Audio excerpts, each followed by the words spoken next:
Blessed Sabbath po mga kapatid! Amen! Praise God! We are blessed because we are here. Mapalad ka kasi nandito ka. Diba? Kung napanood niyo po yung video na sinend ko sa GC through Jesus Faithful account, yung confirmation po na ang Sabbath ay talagang Saturday from the Bishop of the Catholic Church. Sila yung nag-convert na maging Sunday. Kaya everyone in the world follows. Not only the Philippines but in the whole world. Diba? The whole churches, mapa-Kristiyano man yan, mapa-Katoliko man yan, they followed that decree that only the priest, only a bishop, only a man declared. Pagan. Pero hindi nila finalo at hindi nila sinundan yung salita ng Diyos. Kaya mapalad po tayo mga kapatid, unti-unti nang pinapakita sa atin ng Panginoon that we are on the right track. Amen? Hindi natin pinaglilingkuran ang Diyos ng mundo. At wala din tayong ibang Diyos na pinaglilingkuran, kundi ang Panginoong Yesus lang. Diba? So, sabi nga ni Pastora Marlene, nung bago tayo magtra-transfer ng Sabato, diba? Very fearful siya, matagal na ilang years na. Bago niya itinuro sa atin. Kasi natatakot siya. Di ba? Natatakot siya na mabago. At baka natatakot siya, baka biglang mawala na lahat ng mga tao na mag-attend ng church bago ito i-preach dito sa church natin. Pero sabi niya, I'd rather please God than man. Amen? Di bali nang mayroong mawala, kesa naman mawala ikaw sa presensya ng Panginoon. Kesa naman siya yung maging, ang tawag dyan, sa yung accountable siya sa atin. Siya yung babalikan ni Lord, ba't hindi mo sinabi yung katotohanan? Diba? Kaya talagang si Pastora dito sa church na to, nag-i-stand lang siya sa program ng Holy Spirit. Kaya we are blessed. Amen? Hindi natin pagsasawaan na sasabihin that we are blessed in this church. Diba? Bago pa lahat, malaman yung mga expose, mga nangyayari, COVID na yan, alam na natin.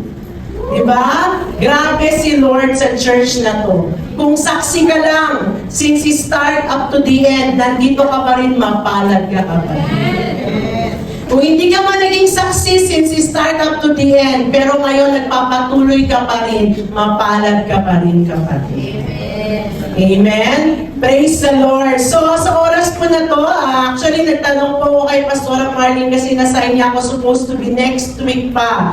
Si Pastor Ben sana ngayon, and then next week pa ako. Eh, sabi ko, anong bang topic? Kasi di ba every month may team tayo, di ba? Every month may topic tayo. Eh, yung mga topic niya, puros expose, parang medyo hindi ko ata kaya yung expose. Wala pa sa ganung level. Hindi ko pa kayang, hindi ko pa kayang, hindi ko pa kayang, gusto magpapaturo ako, magpapadisciple ako, paano ba magkaroon ng mga ganung wisdom from the Lord na ginagawa sa atin ni Pastora. Kasi hindi ko pa din kaya magkaroon ng mga expose preaching. So, wala akong knowledge pa dyan. Kaya, I am learning. So, nagtanong ako kay Pastora Marlene, ano ba dapat yung team ko para sa pag-share, sa pag-preach. So, sabi niya, deliverance. Sabi niya. So, okay, sabi ko. Then, kung nagbasa-basa na ako, nag-take na ako ng notes ko. Although, next week pa sana ako, pero in advance, nag-take note na ako. Tapos, last, parang Wednesday ba yun? Tinanong ko si Pastor Ben, sabi ko, anong topic mo sa Sabado? Anong topic mo sa Sabat? Sabi niya, freedom, sabi niya. Tapos, ay ganun ba? Akala ko ba deliverance tayo? Sabi ko na ganun. Tapos, hindi, freedom itong sa akin. Deliverance sa akin sabi ko, di dapat ikaw mauna, kaya ako ngayon ang nasa harap ninyo mga kapatid. Nagpalit kami ni Papa kasi dapat daw deliverance muna bago freedom. Diba? Before we will be set free, we will be delivered first. Kasi tuloy-tuloy na po yung freedom na yung pagkakaloob sa atin ng Panginoon if magiging willing tayo na mag-submit into deliverance. Mamaya makikita po natin kung ano yung mga requirement ng deliverance. Makikita natin kung ano yung mga requirement na dapat natin gawin. Very basic lang, kapatid. Kung ikaw sa sarili mo, iintindihin mo to, kahit ibigay ko sa iyo yung notes ko, maintindihan mo. Very basic lang po. Itong dapat natin gawin for us to receive complete and total deliverance. Ayan. So ngayon, pag-usapan muna natin, what is deliverance? Ayan.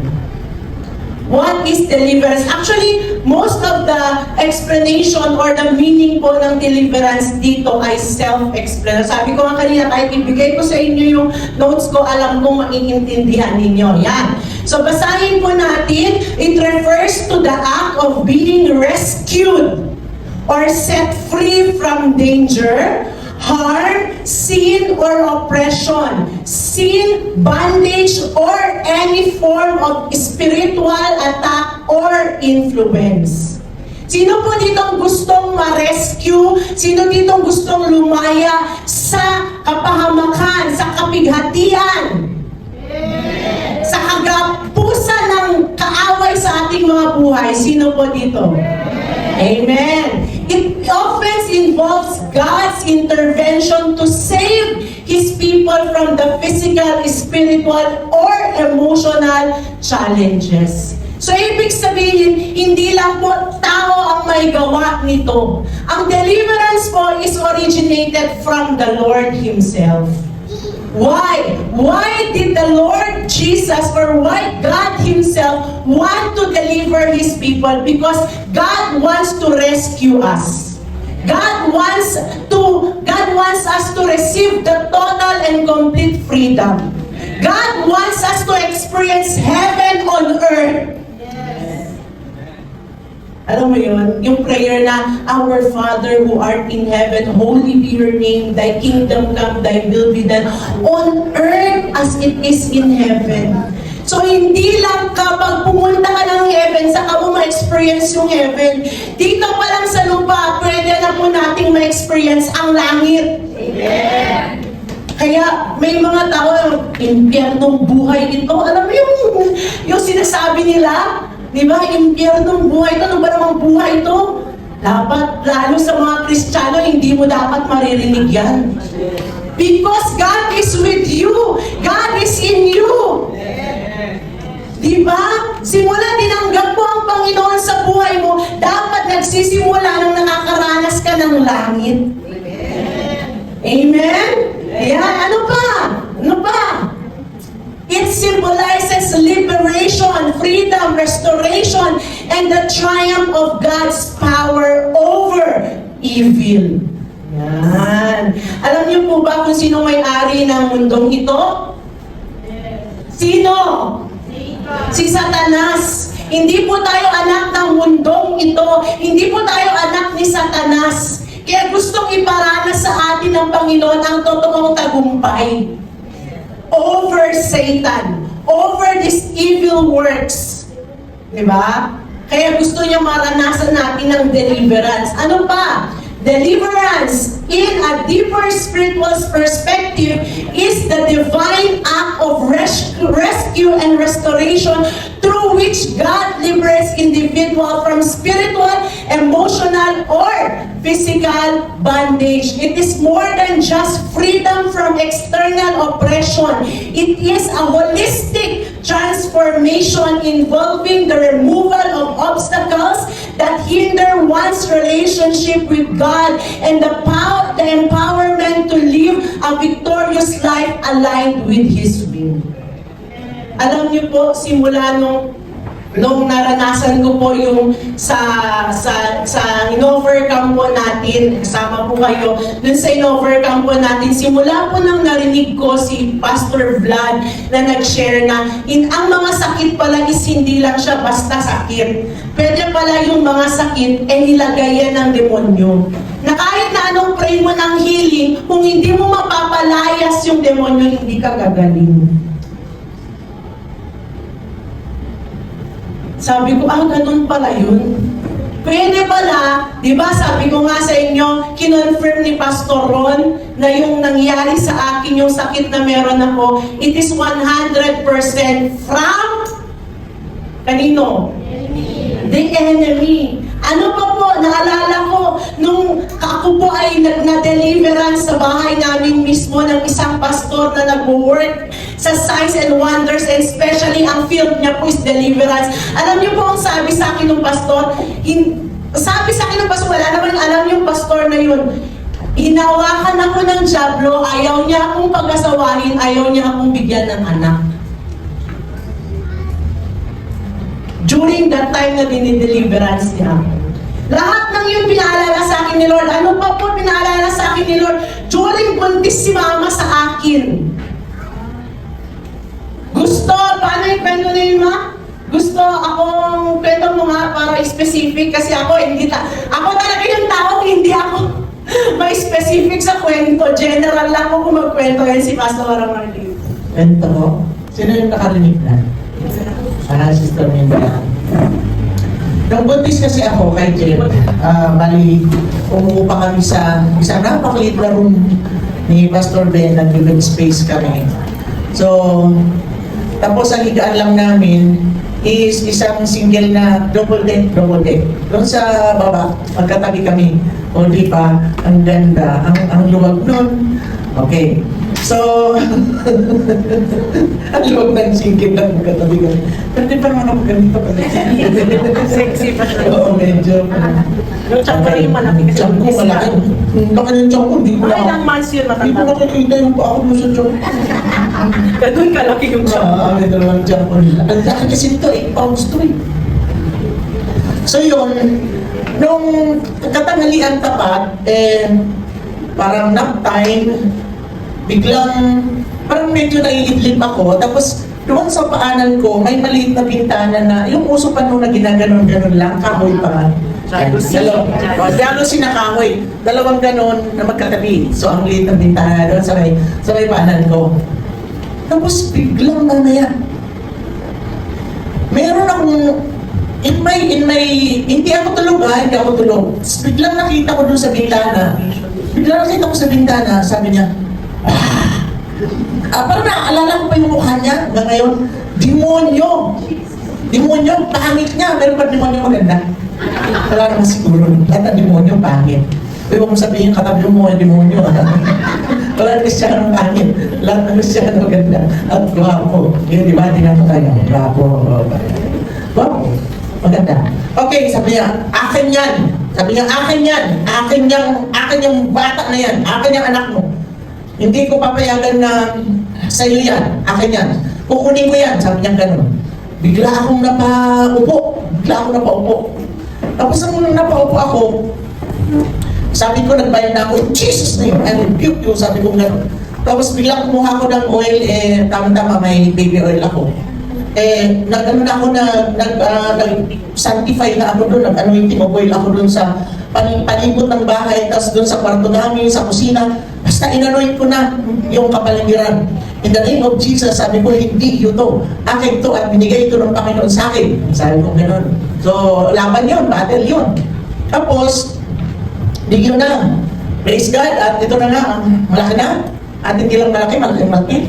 Praise the Lord. Alam nyo, hindi niya nakuha si Jen. Alam nyo, nakuha niya yung apo nung may-ari ng bahay. Nung nanganak yung nanganak nung anak ng may-ari ng bahay, ni Nana. Nung nanganak yung anak ni Nana, baby pa lang ha, newborn. Tapos mga isang buwan pa lang yata, biglang lumalaki ang tiyan ng bata, ang baby. Lumalaki ang tiyan ng baby. Tapos nung lumalaki ang tiyan ng baby, hindi nala sa doktor. Pinatingnan sa doktor, paulit-ulit pinapadoktor, mga kapatid, walang findings. Walang sakit ang bata, walang findings. Hanggang sa namatay yung baby. Sabi ko, grabe ang demonyo na yun, talagang nanguha. Sabi ko, wala na yata bata. Sabi ko talagang nanguha yung demonyo na yun.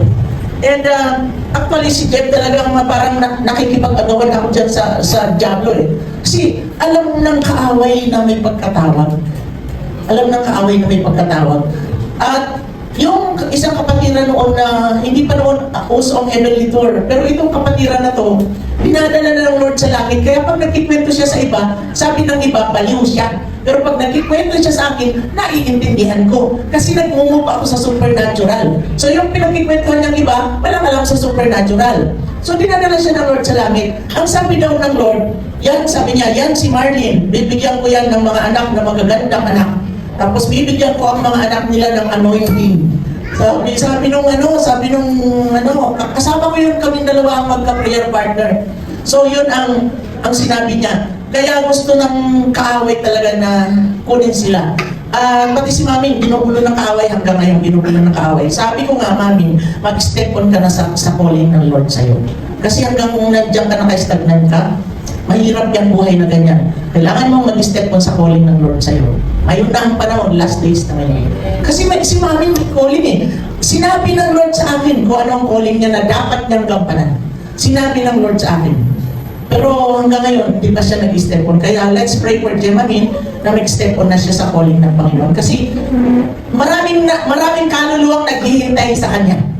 Maraming inilagay si Lord na mga kaluluwang siya yung gagamitin para mo. So kaya to God be the glory, kaya ikaw talagang lagi kang kumapit sa Panginoon. Kasi alam mo naman, iba, sabi pa nga nung Diablo, hindi ko siya pag-aasawahin kasi akin siya. Sabi ng kaaway, no? So to God be the glory, hindi siya sa Diablo, kay Lord siya! Yeah! Praise God, hallelujah. Thank you. Ayan, di ba? Kaya sabi ko, lahat ng yun po, pinaalala sa akin ni Lord lahat. Kasi si Mama, pagka may time, ganyan, nakikipagkwentuhan din ako sa kanya, gano'n. Not often, pero ngayon, madalas na ako nakikipagkwentuhan sa kanya. And praise God po, dahil lahat ng yun pinaalala ni Lord sa akin. And during that time na napanood ko si Pastor Vlad, everyday ko na pong nire-resist itong alam ko nilagay ng kaaway. At yun nga, kinonfirm ni Pastor Ron na 100% that is the work of the enemy. And to God be all the glory dahil hindi po siya nagtagumpay. Amen? Yan, hallelujah, glory to God. God has given us that empowerment to live a victorious life. Amen? Ayan, praise God. Hallelujah. Deliverance often signifies a shift from darkness to captivity to meron akong kausap. Captivity to and brokenness to fullness made possible by God's power, grace, and love. So sa tingin nyo kung powerful yang si Satanas, mas powerful po ba ang Diyos natin? Amen, di ba? It is both an act of divine intervention and an ongoing process of sanctification. Ongoing process, day by day, God can deliver us, wherein believers are set free from sin and guilt, spiritual oppression, fear, and emotional bondage, physical healing and restoration and empowerment to fulfill God's purpose. Meron pong purpose si Lord, bakit gusto niya tayong i-deliver. And that is to fulfill God's calling in our life. Do you believe that no one in this world has no calling? Naniniwala po ba kayo na kahit isang tao sa mundong ito ay may calling? Lahat tayo may calling. Hindi mo pwedeng sabihin, ay, hindi ako Sister Jen, wala akong calling. Regular member lang ako dito. Hindi po. Meron pong pagkatawag ang Panginoong Yesus sa buhay ng bawat isa sa atin. Kailangan lang natin itong alamin. Amen? Meron, sabi mo sa katabi mo, meron kang calling. Ayan. May purpose si Lord sa buhay natin. Deliverance is not merely about escaping troubles. Hindi porke magpapadeliver ka, wala nang mga troubles kang mararanasan. It is about transformation and renewal. It reflects God's sovereignty and His desire to restore His creation to its original purpose. Isa pala yun sa gampanan ng deliverance. Isa pala yun sa dapat na gawin why we should be delivered. Because God wants us to be restored into our original purpose. Ayan.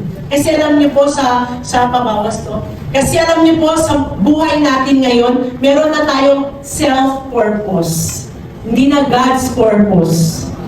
Kanya-kanya na yung purpose natin sa buhay natin. Yung gusto natin, gusto natin. Madalas, yung gusto natin na susunod. Pero kapag mag-pray ka, not my will, but your will be done. Eh sabi sa'yo ni Lord, itong gawin mo, pero yun naman kabila ang ginawa mo. Diba? Sabi ko nga sa isa, sa sharing ko kahapon dun sa kila Mama Teng, sabi ko sa kanya, maraming mga tao nagpe-pray. Isa ba kayo dun? Not my will, but yours be done. Yung iba pa, umiiyak, not my will, but yours be done. Pero ang hirap nilang sumunod sa Panginoon. Ang hirap nilang maglingkod sa Panginoon. Ang galing lang manalangin, not my will, yours be done. Pero hindi mo naman kayang isuko ng buong buhay yung buhay mo sa Panginoon. Paano yun? Diba? Si Jesus pa, nung sinabi niyang not my will, yours be done, eh, ginawa niya kung anong gusto niyang gawin? Hindi. Diba? Sinunod niya kung anong utos at mission niya, kung anong purpose niya dito sa mundo. Kapatid, we live not by our own purpose and reason. We live for the purpose and the reason of the Lord. Yan po yung lagi nating tandaan sa ating mga buhay. Okay? Next, deliverance. The deeper perspective emphasizes that deliverance is not just about the removal of problems, but about stepping into a life of spiritual freedom, intimacy with God, and alignment with His kingdom's value. Kaya kapatid, kung hindi mo kayang i-align ang sarili mo sa will ni Lord, nako, huwag ka nang magpa-deliverance. Kasi po, makikita niyo mamaya sa conclusion, hindi po joke ang deliverance. Kasi pag may isang demonyo na umalis dyan sa'yo, pag ikaw hindi nagpatuloy, hindi lang 7, hindi lang 10, libo-libo, legions of devils, legions of bad spirit, legions of demons ang pwede tumira sa'yo. Bumalik sa'yo. Diba? Gusto mo ba yun? O, kaya kailangan mo maging prepared para magpa-deliver. Ngayon, kasi ito ang deliverance, removal of an evil or unclean spirit. Kailangan matanggal yung dapat matanggal. Okay? Kasi alam nyo mga kapatid, minsan akala natin sa buhay natin, tama pa yung pamumuhay natin, pero hindi natin alam na makasupan na pala tayo ng demonyo. Yes, demon. Di natin alam na plano niya na pala yung na-fulfill sa life natin. Hindi natin alam na self-fill na pala.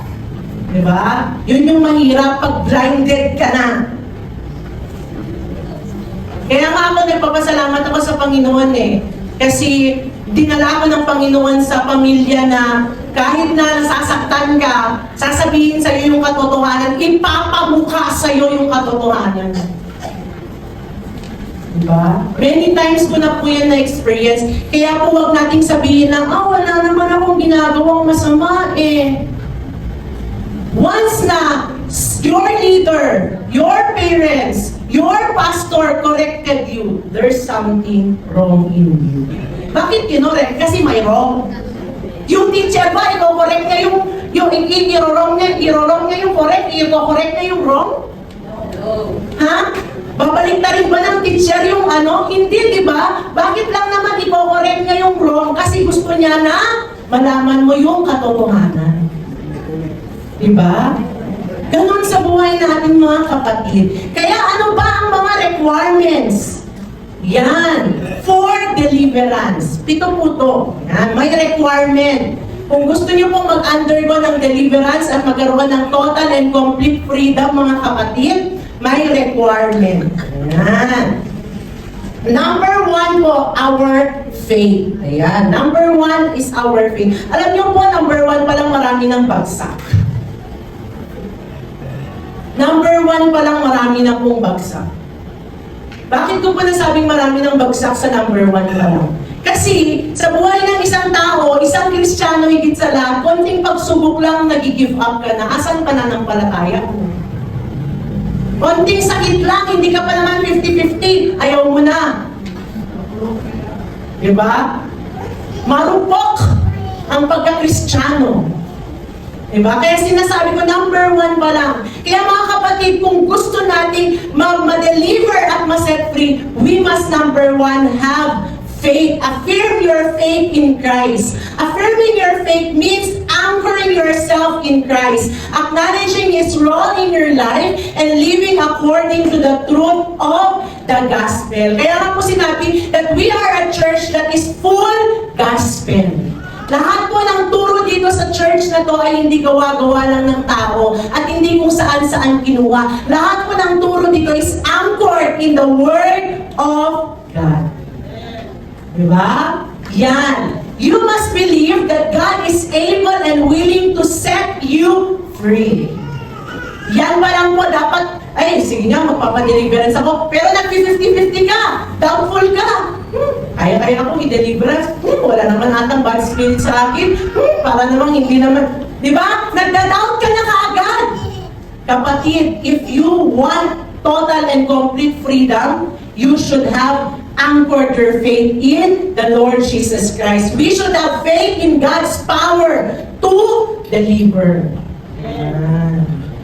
Diba? We should have faith in God's power to deliver. Sabi nga Hebrews 11:6, basa! 1, 2, 3, go! Without faith, it is impossible to please God, because anyone who comes to Him must believe that He exists and that He rewards those who earnestly seek Him. Yan. Ano yung mga naka-underline dyan? Without faith, it is impossible. Kaya nga maraming mga Kristiyano, they cannot please God because they don't have full faith, 100% faith. Diba? Yan. Ano pa po? Sabi dito, sabi niya, because anyone who comes to Him must. It is a must. Kasi kay Lord Jesus Christ, kabaliktaran. Ano yung sa mundo? To see is to believe. Pero kay Lord, believe first before you see. You must believe first before you set free. Diba? Bago ka to completely and totally na makalaya sa bandages ng kasi alam niyo mga kapatid, marami sa atin hindi natin alam ginagapos na pala tayo ng demonyo. Kasi alam niyo kung bakit? Ang demonyo kasi, si Satanas kasi, bago pa lamang po tayo may panganak sa mundong ito, alam niya na po ang plano ng Panginoon sa buhay natin. Kaya nga, di ba, pilit akong inaagay ng demonyo, pilit niya akong inaangkin. Kasi alam na ng Satanas ang plano ng Panginoon sa buhay ko.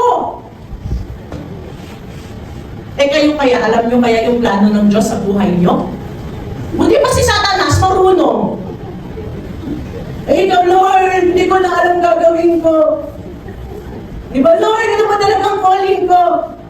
Di ba? Hindi mo alam yung plano ng Diyos para sa buhay mo, pero si Satanas, buti pa siya, alam niya. Hello? Kaya, pilit tayong ginagapos. Pilit tayong kinukuha. Pilit tayong pinubulag ng kaaway. Kasi once na nakita natin ang plano ng Panginoon sa buhay natin, anong mangyayari? Mararanasan po natin ang tagumpay. Mararanasan po natin ang hindi kayang ibigay ng mundong ito. Diba? Kailangan lang muna nating maniwala at manampalataya sa ating Diyos na buhay. Diba? Yan, number 1, it is a must for us to have faith in Him. Sabi pa sa Hebrews 3:1, kaya nga mga kapatid ko sa pananampalataya sa mga kapwa ko na tinatawag ng Diyos na makakasama sa langit, alalahanin niyo si Jesus, siya ang apostol at punong pari ng ating pananampalataya. God is the author and the finisher of our faith. Amen? Kaya nga dapat po naka-anchor sa Kanya. Paano ba yung anchor? Paano ba yun? Alam niyo po ba yung anchor? Paano ba yung anchor? dapat nakaangkla. Diba? Na kahit tangayin yung malakas na dagat na yun, kahit na tangayin ang alon, yung barko na yun, hindi siya aalon, hindi siya mawawala ng landas kasi nga nakaangkla siya sa matibay na angklahan. Diba? Tanong mo ang katabi mo, gano'ng katibay yung angklahan mo? Diba? Gaano? Oh, diba? Sino hinahawakan mo? Ang Panginoong Yesus ba? Ang iyong sandalan? Ang Panginoong Yesus ba? Ang iyong sandigan? Ang Panginoong Yesus ba? Ang iyong takbuhan? Ang Panginoong Yesus ba? Ang iyong Diyos at sariling tagapagligtas? Kaya mga kapatid, lagi nating tandaan na sa buhay natin, our faith is the foundation of our relationship with God. Without it, it is impossible to please Him. Diba? Dapat nakaangkla tayo. Kasi kung hindi tayo nakaangkla, kung saan-saan tayo napupunta. Diba? Kung saan-saan tayo napapadpad. Diba? Kaya mga kapatid, kung napapadpad ka pa kung saan-saan, ibig sabihin hindi ka nakaangkla. Diba? Kailangan mo i-angkla yung sarili mo sa Panginoon. Diba? Para hindi kung saan-saan napupunta yung buhay mo. Diba? Biruin mo, kapatid, yung Israelites, 14 days lang sana yung travel nila. 11 days lang sana yung travel nila. Pero dahil they lack faith to God, instead of trusting God, they keep on murmuring and murmuring and murmuring. Diba? Imbis na lang sana manampalataya sila sa Panginoon, ibigay nilang buong tiwala nila sa Panginoon na siyang nag-deliver sa kanila out of Egypt for 40 years. Ngayon, dahil nawalan sila ng pananampalataya, nakafocus sila dun sa nakikita nila. Ano nangyari sa kanila? Napadpad sila sa wilderness ng 40 years. Paikot-ikot lang yun. Ang daming nasayang, di ba? Alam niyo, nire-realize ko po yung buhay ko. Kung sabi ko sa buhay ko, kung noon pa lang, nandun na ako. Kasi ako din po yung buhay ko ganito. Nandito ako sa umpisa, nandyan ako sa ministry, pero gaganyan-ganyan din ako. Gaganyan-ganyan din ako, gaganyan-ganyan. Kaya napaglipasan din ng panahon bago natupad yung plano ng Panginoon sa buhay ko. Ang dami kong pinagdaanan na talagang pinalatan ako ng Panginoon. Masasabi kong, grabe po. Kasi kung hindi lang po talaga ako nag-submit, kung hindi lang po talaga ako nag-abol, mamaya wala pa pala tayo nun, ba't nandun na ako? Next na lang po. Mamaya pa rin kayo. Okay, without faith, parehas lang po yan. Number 2, repent. Yan. Kailangan po natin ng repentant heart. Turning away from sin is essential for deliverance. As sin often serves as a doorway to spiritual bondage. Kapatid, kailangan po natin to turn away from our sin. Ayan, let us turn away from our sin. Sabi nga sa Acts chapter 3 verse 19, repent then and turn to God so that your sin may be wiped out, that times of refreshing may come from the Lord. Diba? Anong kailangan natin so that our sin will be wiped out? Repent. Sabi mo sa katabi mo, repent. Diba? We must repent. Sa buhay po natin in repentance, ito po ang dapat nating gawin. Number 1, we should humble ourselves. Because no one can repent unless she or he is humble. Diba? I-admit mo na ikaw ay nagkasala. Humility is a foundational virtue for a life centered to God. Alam niyo, kung isa kang Kristiyano at punong-puno ka ng pride, I tell you, baka matagal ka nang wala dito. Baka isa ka na sa nawala dito. Baka isa ka na sa pumunta na sa kabilang banger. Pero thank you Lord, dahil nandito ka pa. Ibig sabihin yan, may puso kang mapagpakumbaba. Parang ayaw nyo tanggapin yung puso mapagpakumbaba. Ayaw nyo ba yun? Alam mo ayaw nyo. Buti nagkakaliwanagan lang tayo. Yan, di ba? Kasi sabi sa James 4, verse 6 to 7, James 4, verse 6 to 7, di ko na po nilagay kasi mag-briefly lang po yan. God gives grace to the humble. Amen? He resists the proud, but gives grace to the humble. Diba? Kaya alam niyo po sa buhay natin, sino ba ang nabibigyan ng grace and mercy ng Panginoon? Sino ba nakakaranas ng grasya ng Panginoon? Sino ba nakakaranas ng presensya ng Panginoon? Ito po mga taong humble.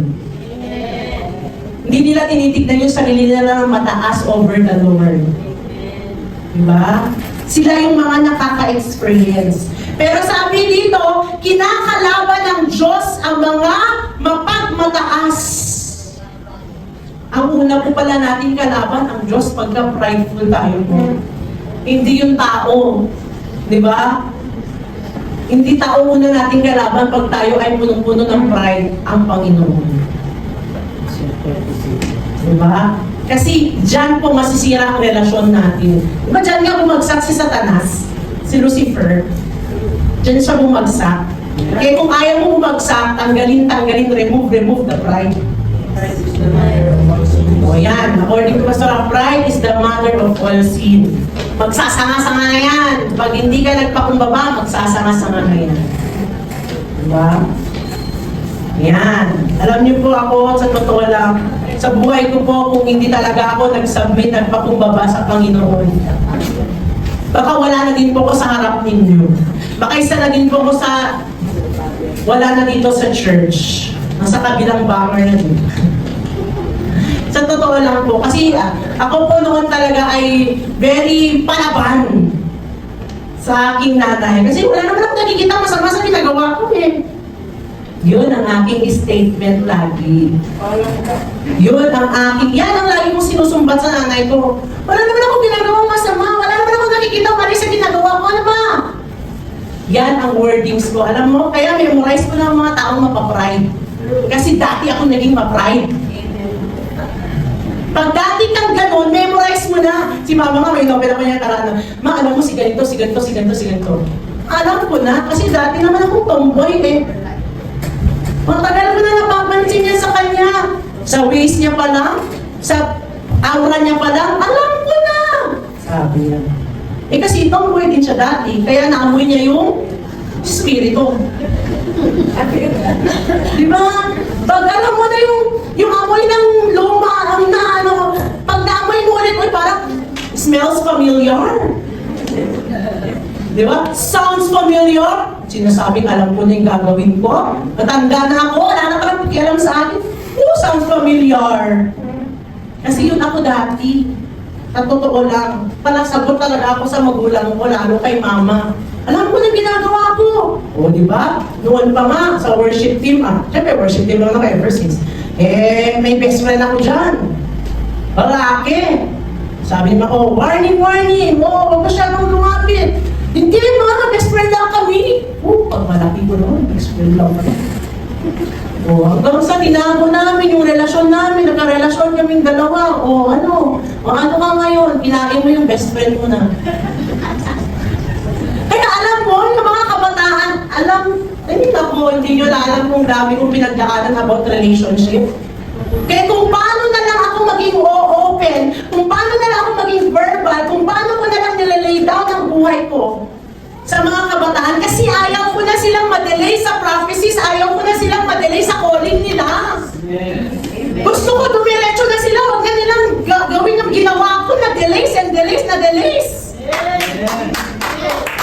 Kaya sabi ko sa mga kabataan, guys, open book lang si Ate Jeb nyo, huwag kayong mahiyang magtanong, huwag kayong mahiyang makipagkwentuhan sa akin. I will lay down my life unto you, my life is ano. Sabi niya, tama po yung sabi ni Pastor Ron. Kapag lingkod ka na ng Panginoon, wala na, bulat-lat na yung buhay mo sa madlang people. And that is very true. Kaya alam niyo mga kapatid, kailangan natin, marami tayong, kasi hanggang hindi po natin natatanggap yung humility, hindi po talaga tatanggalin ng Panginoon sa atin yung mga dapat, yung alam mo yung titirahin niya ng titirahin yung dapat na matanggal. Di ba? Parang alam mo yung bumili ka ng ano, for example, bumili ka ng talong. O, makakarelate kayo dito. Bumili ka ng talong, di ba? Mostly ang talong may uod yan. Tama? Sa loob. Pagka ang ganda-ganda sa labas. Di ba? Ang kinis. Wow, laki-laki. Di ba? Wow, parang guwapo daw sabi ni Tito ngayon. Pero ang talong kasi most of the time ganun. Pag bumili ka ng talong, ang ganda, pinili-pili mo pa yun. Kung walang butas, wala kang nakitang butas. Pero pag hiniwa mo na, may nakita kang uod. Tapos maya, may makikita ka na, kabila naman na side, may makikita ka na naman uod. Ang gagawin mo, kung minsan, kasi ayaw mo may masayang, yung uod lang, yung part lang ng uod, yung tanggalin mo. Hindi mo tatanggalin lahat. Di ba, hanggang hindi mo matanggal yung uod, hindi ka titigil. Di ba, yung gamit mo na, yung dulo na ng knife eh. Kahit ano, tatanggalin mo talaga. Ganon si Lord, hanggang hindi na tatanggal yung dapat matanggal sa'yo. Takat-tarin niya yan, kahit pagano kalalim yan. Tatanggalin niya yan, para hindi masayang yung buong buhay mo. Kasi pag tinapon mo na yan, wala na yung saysay, wala na yung kwenta. Gusto ni Lord, maggamit ka pa niya. Kaya gusto ng Panginoon, magkaroon tayo ng heart of humility. Amen? Isa po ito sa napakahirap sa isang buhay ng isang tao, hindi lang po ng Kristiyano. Sa lahat ng tao po, napakahirap mag-humble. Ito yung pinakamahirap yakapin ng isang tao, humility. Pero pag niyakap mo to, grabe naman yung balik sa'yo ng Panginoon. Humility is not a sign of weakness. Hindi porke nag-humble ka, siya na yung tama, ikaw na lagi yung mali, hindi po. Humility is not a sign na hindi ka magaling. Humility is not a sign na hindi ka matalino. Humility is not a sign na wala kang kwenta. But humility is a sign that your strength is the Lord. Amen. Mas lalo kang papalakasin ng Panginoon pag nag-humble ka.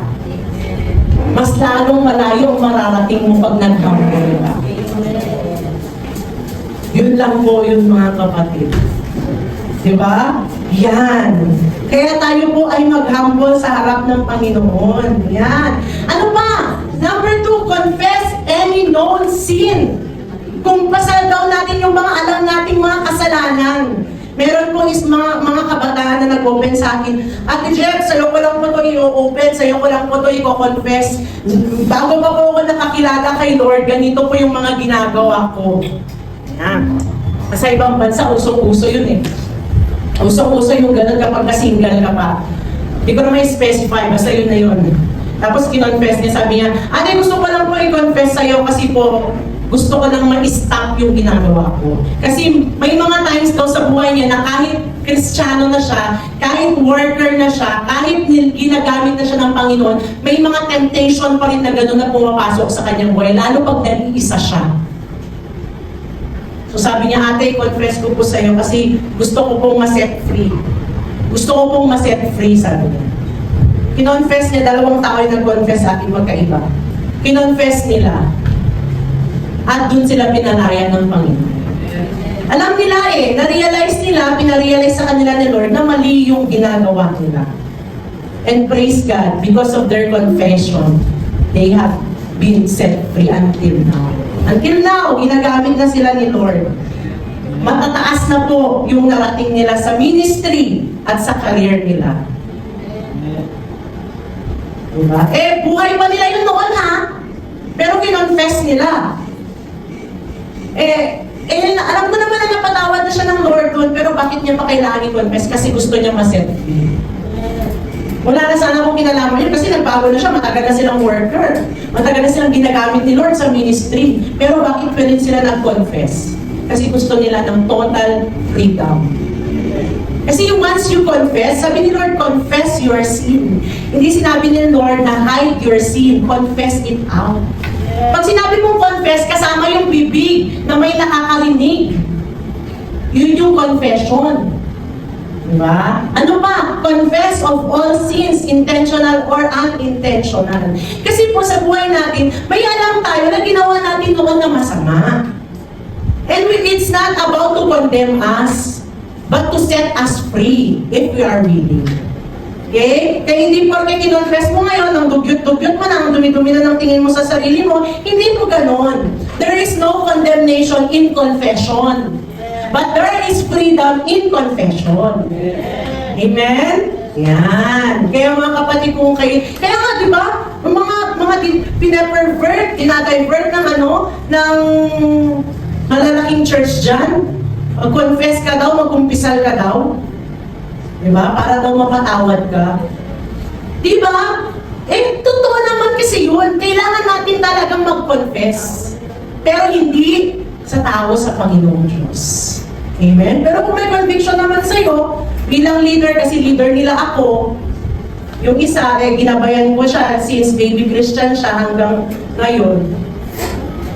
Ako naman, ako kasi magandang pag-openan. Alam niyo kung bakit? Maganda ako mag-openan. Alam niyo kung bakit? Ha? Makakalimutin kasi ako. Pag in-open mo yung sarili, okay, makikinig lang ako. Alam mo kasi minsan kasi sa isang tao, kailangan niya lang ng makikinig. Makikinig lang ako. Tapos, maya bigay ng advice. Tapos ilang taon na makalimus, nakalimutan ko. Hindi ko yung ma-request para ako pag-chismis kasi hindi talaga ako mahilig sa chismis. Hindi mo mahilig makipagkwentuhan, lalo yung specific na stories. Weakness ko yun. Basta sa akin yung general lang, tapos na. Kasi ako yung mga bagay-bagay sa paligid ko, hindi ko na pinapalaki yan. Pinapaliit ko na pinapaliit. Hanggang mawala na yung mga problema. Di ba? Huwag mo kasi palakihin yung problema. Paliitin mo ng paliitin hanggang mawala. Di ba? Hindi every time na nakita mo yung dati mong problema, alalahanin mo ng alalahanin. Wag po. Di ba? Kasi hindi ka talaga maseset free kung ganun. Pinatawad mo nga, pero pinaulit-ulit mo naman dun sa tao. Hello? Di ba? Tama ba? So, hindi mo na lang siya pinatawad kung hindi mo naman pala tanggap, pinaulit-ulit mo yung ginawa niya kasalanan sa'yo. Amen? Kasi po ito po, makikita natin. Next one, number 3. Yan, forgive. Kailangan natin mag-forgive. Forgiving is very critical, very important in deliverance ministry. Kapag may unforgiveness ka, hindi ka din po maseset free. Diba? As unforgiveness can hinder deliverance. Diba? Ayan. Sabi sa Matthew 6:14, for if you forgive other people when they sin against you, your heavenly Father will also forgive you. Unless we forgive other people, we will be also forgiven. We will not be forgiven. Kung hindi natin pinatawad ang ating kapwa, hindi din po tayo patatawarin ng Diyos. Diba? Sabi pa nga ni Lord sa kanyang salita, kung magbibigay ka daw ng offering, na meron kang hinanakit, sakit sa puso, unforgiveness, grudges dyan sa puso, iwanan mo muna yung ibibigay mo, pumunta ka dun sa tao na yun at mag-release ka ng forgiveness para tatanggapin ng Panginoon yung ibibigay mo sa Kanya. Diba? Kasi mamaya naman, serve ka ng serve dyan, lingkod ka ng lingkod, meron ka palang unforgiveness. Kinakain ka na unti-unti ng unforgiveness mo. Active ka nga sa ministry pero may dala-dala ka pala dyan sa puso mo. Diba? Amen? Amen ba? Sino ba dito may mga unforgiveness? Huwag nyo itaas yung kamay mo. Diba? Huwag nyo itaas yung kamay mo. Yung paa nyo na lang. Diba? Sabi ko nga sa mga nakakakwentuhan ko, alam nyo kung ako lang yung leader na nagtatanim ng sama ng loob. Baka lahat na kayo ng mga members ko, pinagtaniman ko na kayo ng sama ng loob. Sa mga pinaggagawa nyo sa akin, pinagbabypass nyo ako, kada hindi kayo nagpapaalam kada anong ginagawa ninyo sa life ninyo. Pero hindi po bahala kayo. Kung mapapaalam kayo, hindi. Diba? Hindi ako nagtatanim ng sama ng loob. Yan naman yung kayang-kaya kong ipagmalaki sa sarili ko po. Glory to God po. Hindi ako yung tao na palaipon ng sama ng loob. Yan ang ayaw ko talaga. Yan. I always forgive. Kahit pa hindi pa humingi ng tawad, na-forgive na agad. Di ba, Tita Linda? O, di ba? Kaya alam ninyo sa buhay natin, maluwag ang puso kung punong-puno tayo ng pagpapatawad. Amen? Yan. Unforgiveness can block the process of deliverance and healing in a person's life. Kaya nga alam niyo po sa akin sa buhay ko, every morning sinasabi ko, Lord, I forgive those who hurt me. Forgive me, Lord. Diba? Kasi alam niyo po, I believe na isa po yun sa naging process ng Panginoon sa akin, kaya pinagkaloob niya din yung freedom ko po sa aking cancer. Kasi po, lagi akong humihingi ng tawad. Lagi ako nagre-release ng tawad. Kasi hindi po natin alam minsan, yung sakit natin, cause na pala ng unforgiveness natin. Yung paninikip ng dibdib mo, nakagimaskip yung dibdib mo, yung palang punong-puno ng unforgiveness. Di ba? Oh. Pag-check up ka ng pa-check up, wala namang findings. Di ba? Kagaya ng yung pamangkin natin nila, mamating yun, no? Tinakbo sa St. Paul Hospital, nangingisay na, ganyan-ganyan, yung pala, nila test lahat-lahat, yung pala may unforgiveness na. Yung pala may strife lang kasi hindi na mahiraman ng tricycle. Di ba? Hindi na, wala namang findings, lahat normal. O ni-reveal ngayon kay mama kung anong nangyayari dun sa tao na nangingisay-isay, alin nag-epilepsy na siya. Di ba? Kaya pwede ka talagang dalhin sa kapahamakan ng unforgiveness. Yan, di ba? Kaya sabihin mo nga sa katabi mo, sabi ni Daddy Joe, sabihin mo sa katabi mo, you are forgiven. Malay mo yung katabi mo pala na nakasakit sa'yo, no? Di ba? Yan. Peace be with you. Sabi mo sa kanya, and also with you. Di ba? Kaya alam ninyo mga kapatid, napaka-importante ng forgiving heart. Yan. Ayan, di ba? Yan. Sabi niya, if you forgive other people, your heavenly Father will forgive you. Amen? Amen! Praise God! Hallelujah! Yan. Ito nga po, hindi ko na nilagay ito, yung parable of the, ayan. Nandun na yan kanina. Yan, yung parable of the unforgiving servant. Alam niyo to, na-encounter niyo na to sa Bible, yung may isang servant na pumunta siya sa hari. Tapos sinisingil na siya ng hari. O, magbayad yun na ng utang mo, milyon-milyon yung utang mo. Sabi nung hari sa kanya. Tapos sabi niya sa hari, Hari, pasensya na po. Wala talaga akong pambayad sa'yo. Oh, sabi niya, sabi dito, bigyan mo ba ako ng isang pagkakataon? So, favorite siguro ni Tito David yung yung parable na yun. Kababakasan niya lang pala. Oo, kaya na-remember niya. Di ba? Kasi, di ba? Yan, di ba? Pero, anong ginawa ng hari? Dahil sa awa ng hari, wala ka ng utang. Sabi niya, lumabas ka na dito sa aking karayaan, bumabuhay ka na ng tahimik, yung milyon-milyon na utang mo, paid na naman. Grabe, no? Tapos habang palabas siya, ang saya-saya niya, wala na akong utang. Nakasalubong niya ngayon yung may utang sa kanya. Yun lang. Ay, ikaw yung may utang sa akin, natatandaan ko yung mukha mo, sabi nung may utang sa kanya, patawarin mo ko kasi wala ka akong pambayad ngayon. Yun lang. Anong ginawa niya? Tito David, anong ginawa niya? Hindi kita patatawarin! Yung 100 na utang mo, kailangan mong bayaran, sinasabi ko sa iyo. Alam mo yung milyon, yung pinapatawad sa kanya ng hari, pero siya yung konti lang na utang sa kanya ng same na servant, hindi niya pinatawad. Anong ginawa ngayon? Doon, may narrator tayo. Anong ginawa dito? Mas lalong kawawa yung dating napatawad. Mas lalong kawawa. Pinatawad siya ngayon ng hari. Sabi niya, nalaman ko yung ginawa mo. Pagkatapos kitang patawarin sa milyon-milyon mong utang, yan, kaibigan mo, na 100 lang yung utang so hindi mo matawad. Ngayon, lahat ng utang mo, bayaran mo ulit. Totoo nga, basahin nga yung Macho Edit, bayaran mo ulit, hindi lang yun, pinarusahan pa siya ng hari. Hindi lang pinagbayad ulit sa kanya yung utang niya, pinarusahan pa siya.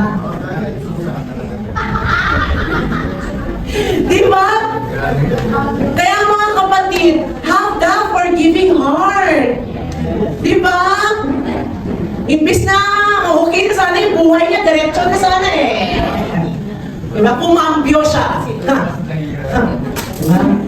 Mas naging mahirap tuloy yung buhay niya. O, sinong talo? Sinong talo? Yung hindi nagpatawad. Talo ba yung Talo ba yung nang-away sa'yo? Hindi. Ikaw ang talo na hindi nagpatawad. Amen. Gusto mo bang matalo? Gusto mo matalo?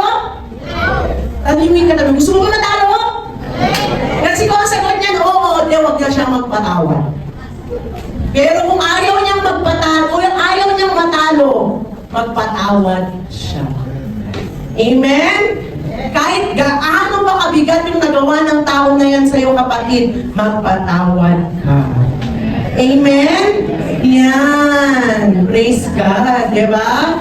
Kaya sa buhay natin, mararanasan lang po natin ang kapatawaran ng Diyos kapag tayo po mismo ay nagpatawad. Yan. For, wag mabusuhin, sabi ni Tita Mayen. May pera lagi si Tita Mayen.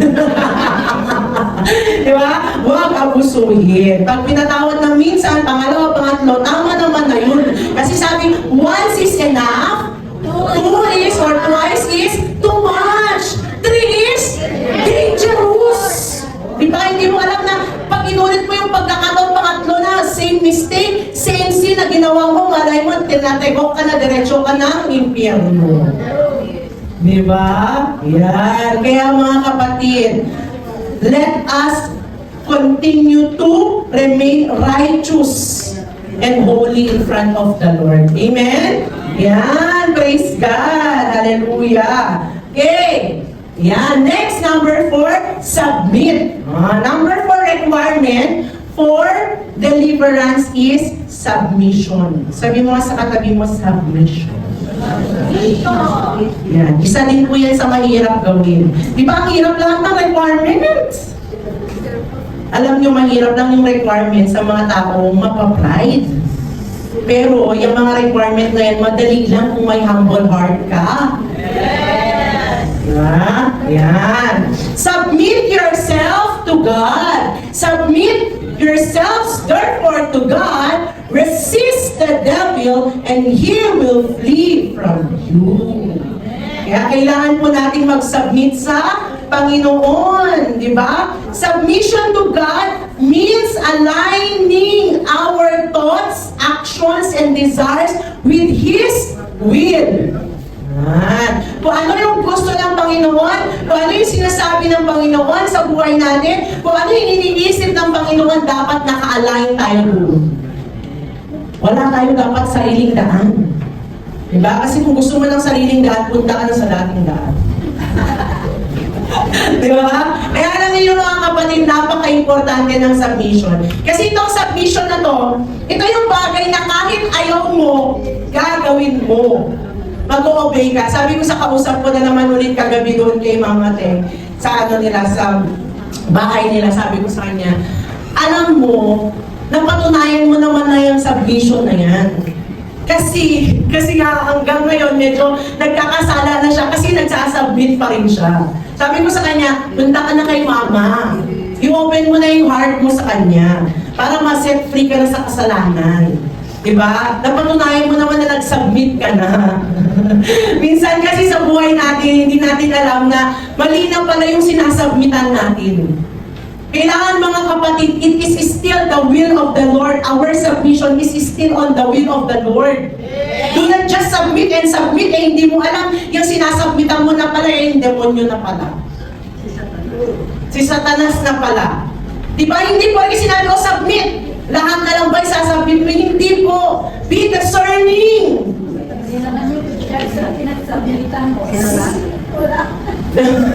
Be discerning. Diba? Maging discerning ka bilang isang Kristiyano, Lord, tama pa ba itong act of submission that I have? Diba? Kasi alam niyo po, dito sa church na to, hindi po programa ng tao ang ginagawa natin dito. Programa lang po ng Panginoon.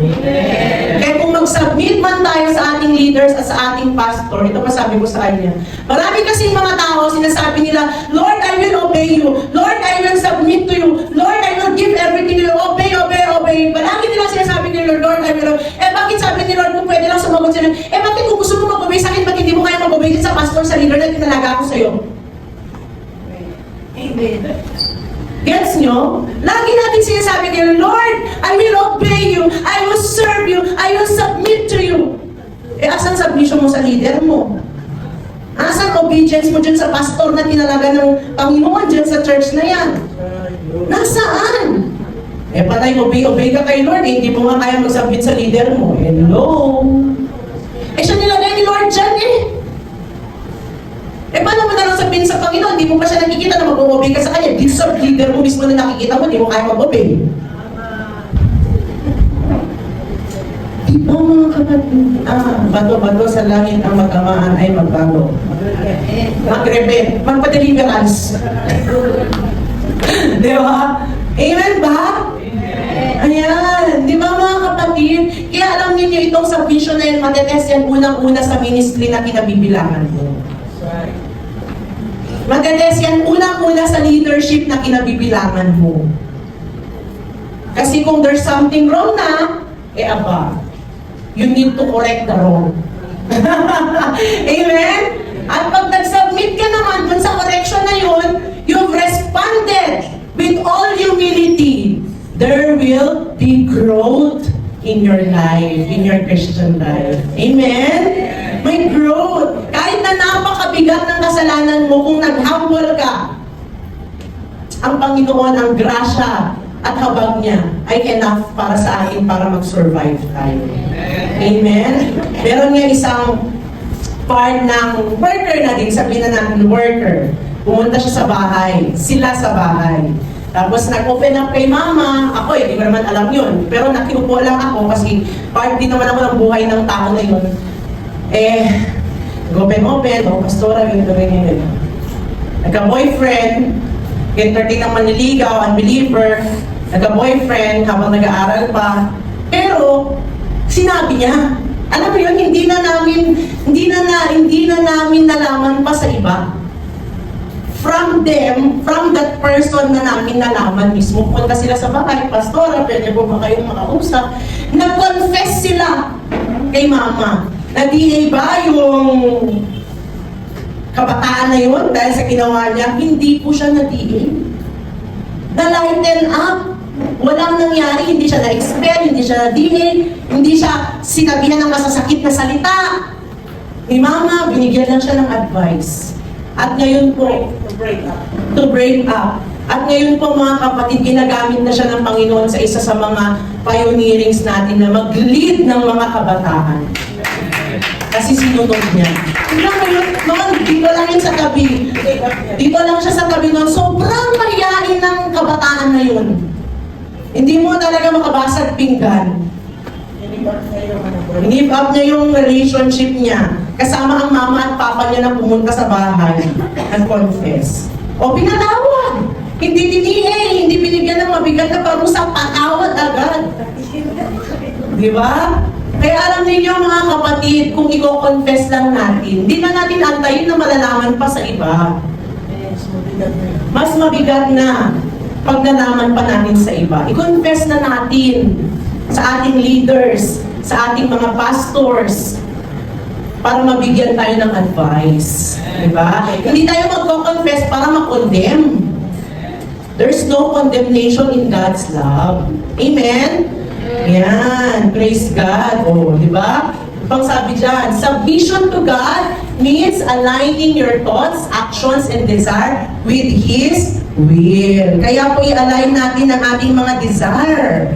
Yung mga gusto natin. Kaya po isa sa mga prayer na tinuro sa akin ngayon ng Panginoon, Lord, kung meron man akong desire na nakikita mo that will destroy me, kung meron man akong plano na nakikita mo that will destroy me, please God, destroy that plan before it destroys me. Sirain mo na yung plano mo na yun, Lord. Kung makikita mo ikapapahamak ko yun, yung desire na yun, kung nakikita mo ikapapahamak ko yung sirain mo na. Ako po kaya ako tumaan sa napakaraming relationship. First year high school ko, isa boyfriend ko. Second year high school ko, isa. Third year high school ko, isa. Siguro kung may 10th high school, baka 10. Bawat year level ko nung ako'y high school, iba-iba ang boyfriend ko.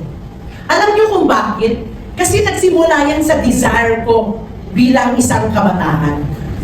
Sana ako din, yung nag-holding hand sila na, may hawak sila ng kamay habang pauwi sila. Kasi usong maglakad-lakad ng kabataan, di ba, nung high school, talaga yung high ka. Sasakupin mo lahat ng daan, makalakad ka lang papuntang palengke. Diba? Kasi nga, maraming mga magkakaibigan. Dinesire ko na gusto ko din magka-boyfriend. Kaya lahat ng manliligaw sa akin, first year, isa nanligaw, sinugaban pa ako. Diba? Kasi mali yung desire ko. May pagmamalaki ko ba yun na naging maganda yung naging buhay ko? Hindi po. Diba? Kaya alam niyo mga kapatid, be careful with what you desire for. Kasi baka mamaya, it will lead you to your own destruction. Amen? Pag last of the flesh, in Jesus name, rebuke mo na yung last of the flesh, rebuke mo na yung last of the eye. Yung mga gusto ko din ng gano'n, nakita mo lang sa Facebook, gusto ko din ng gano'n. Sana all.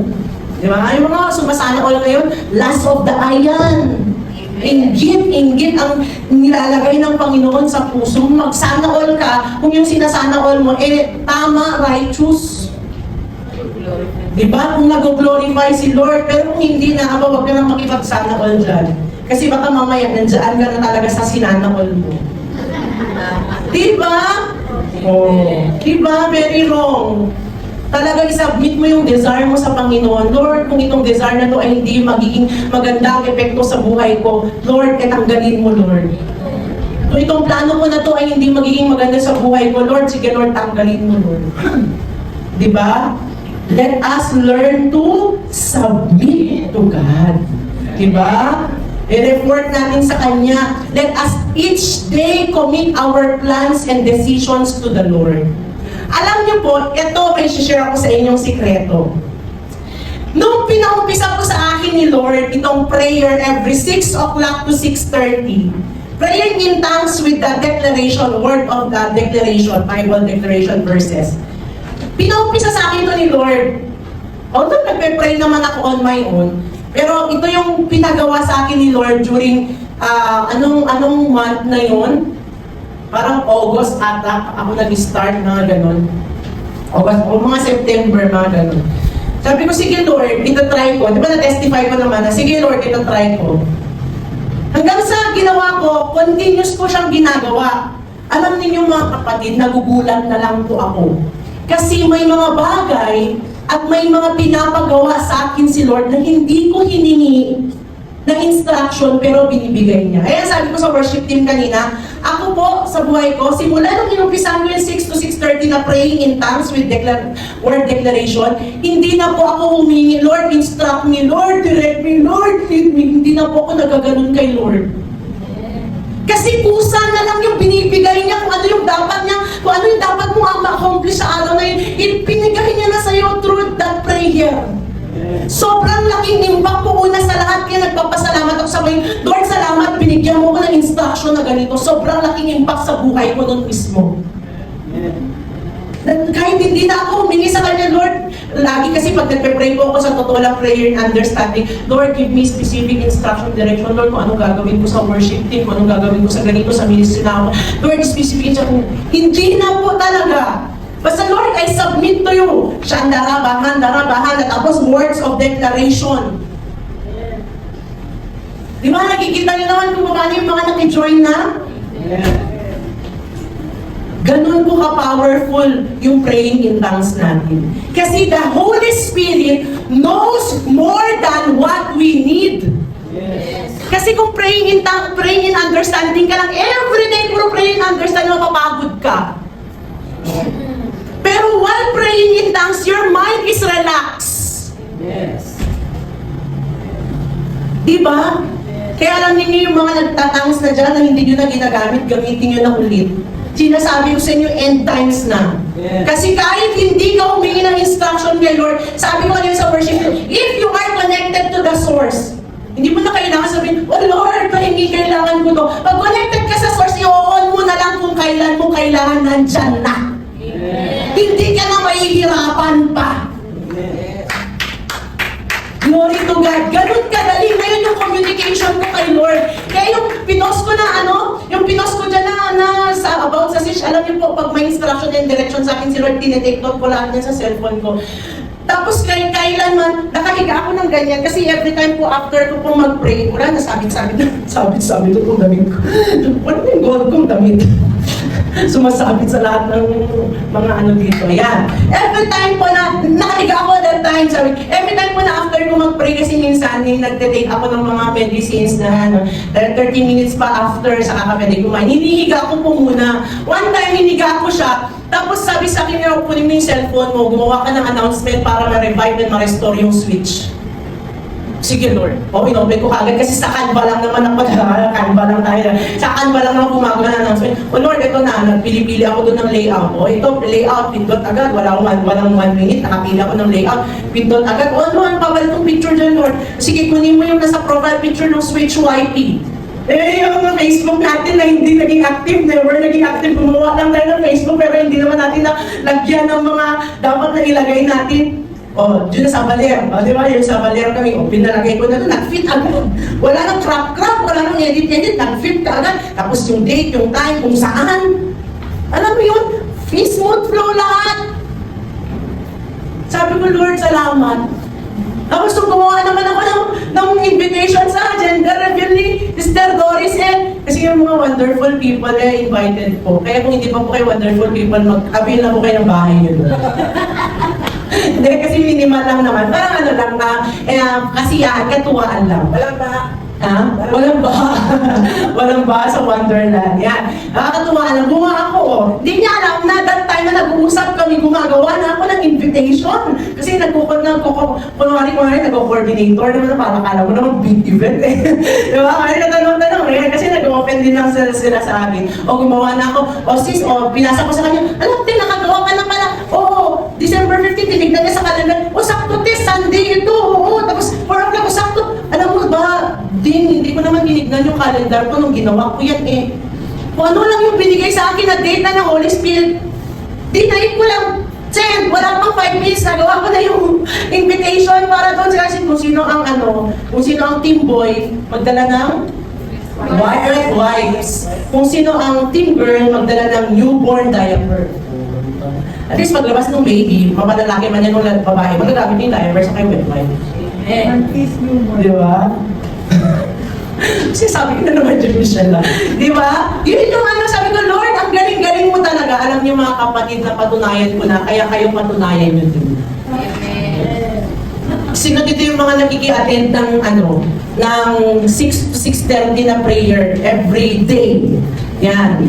Most of the time.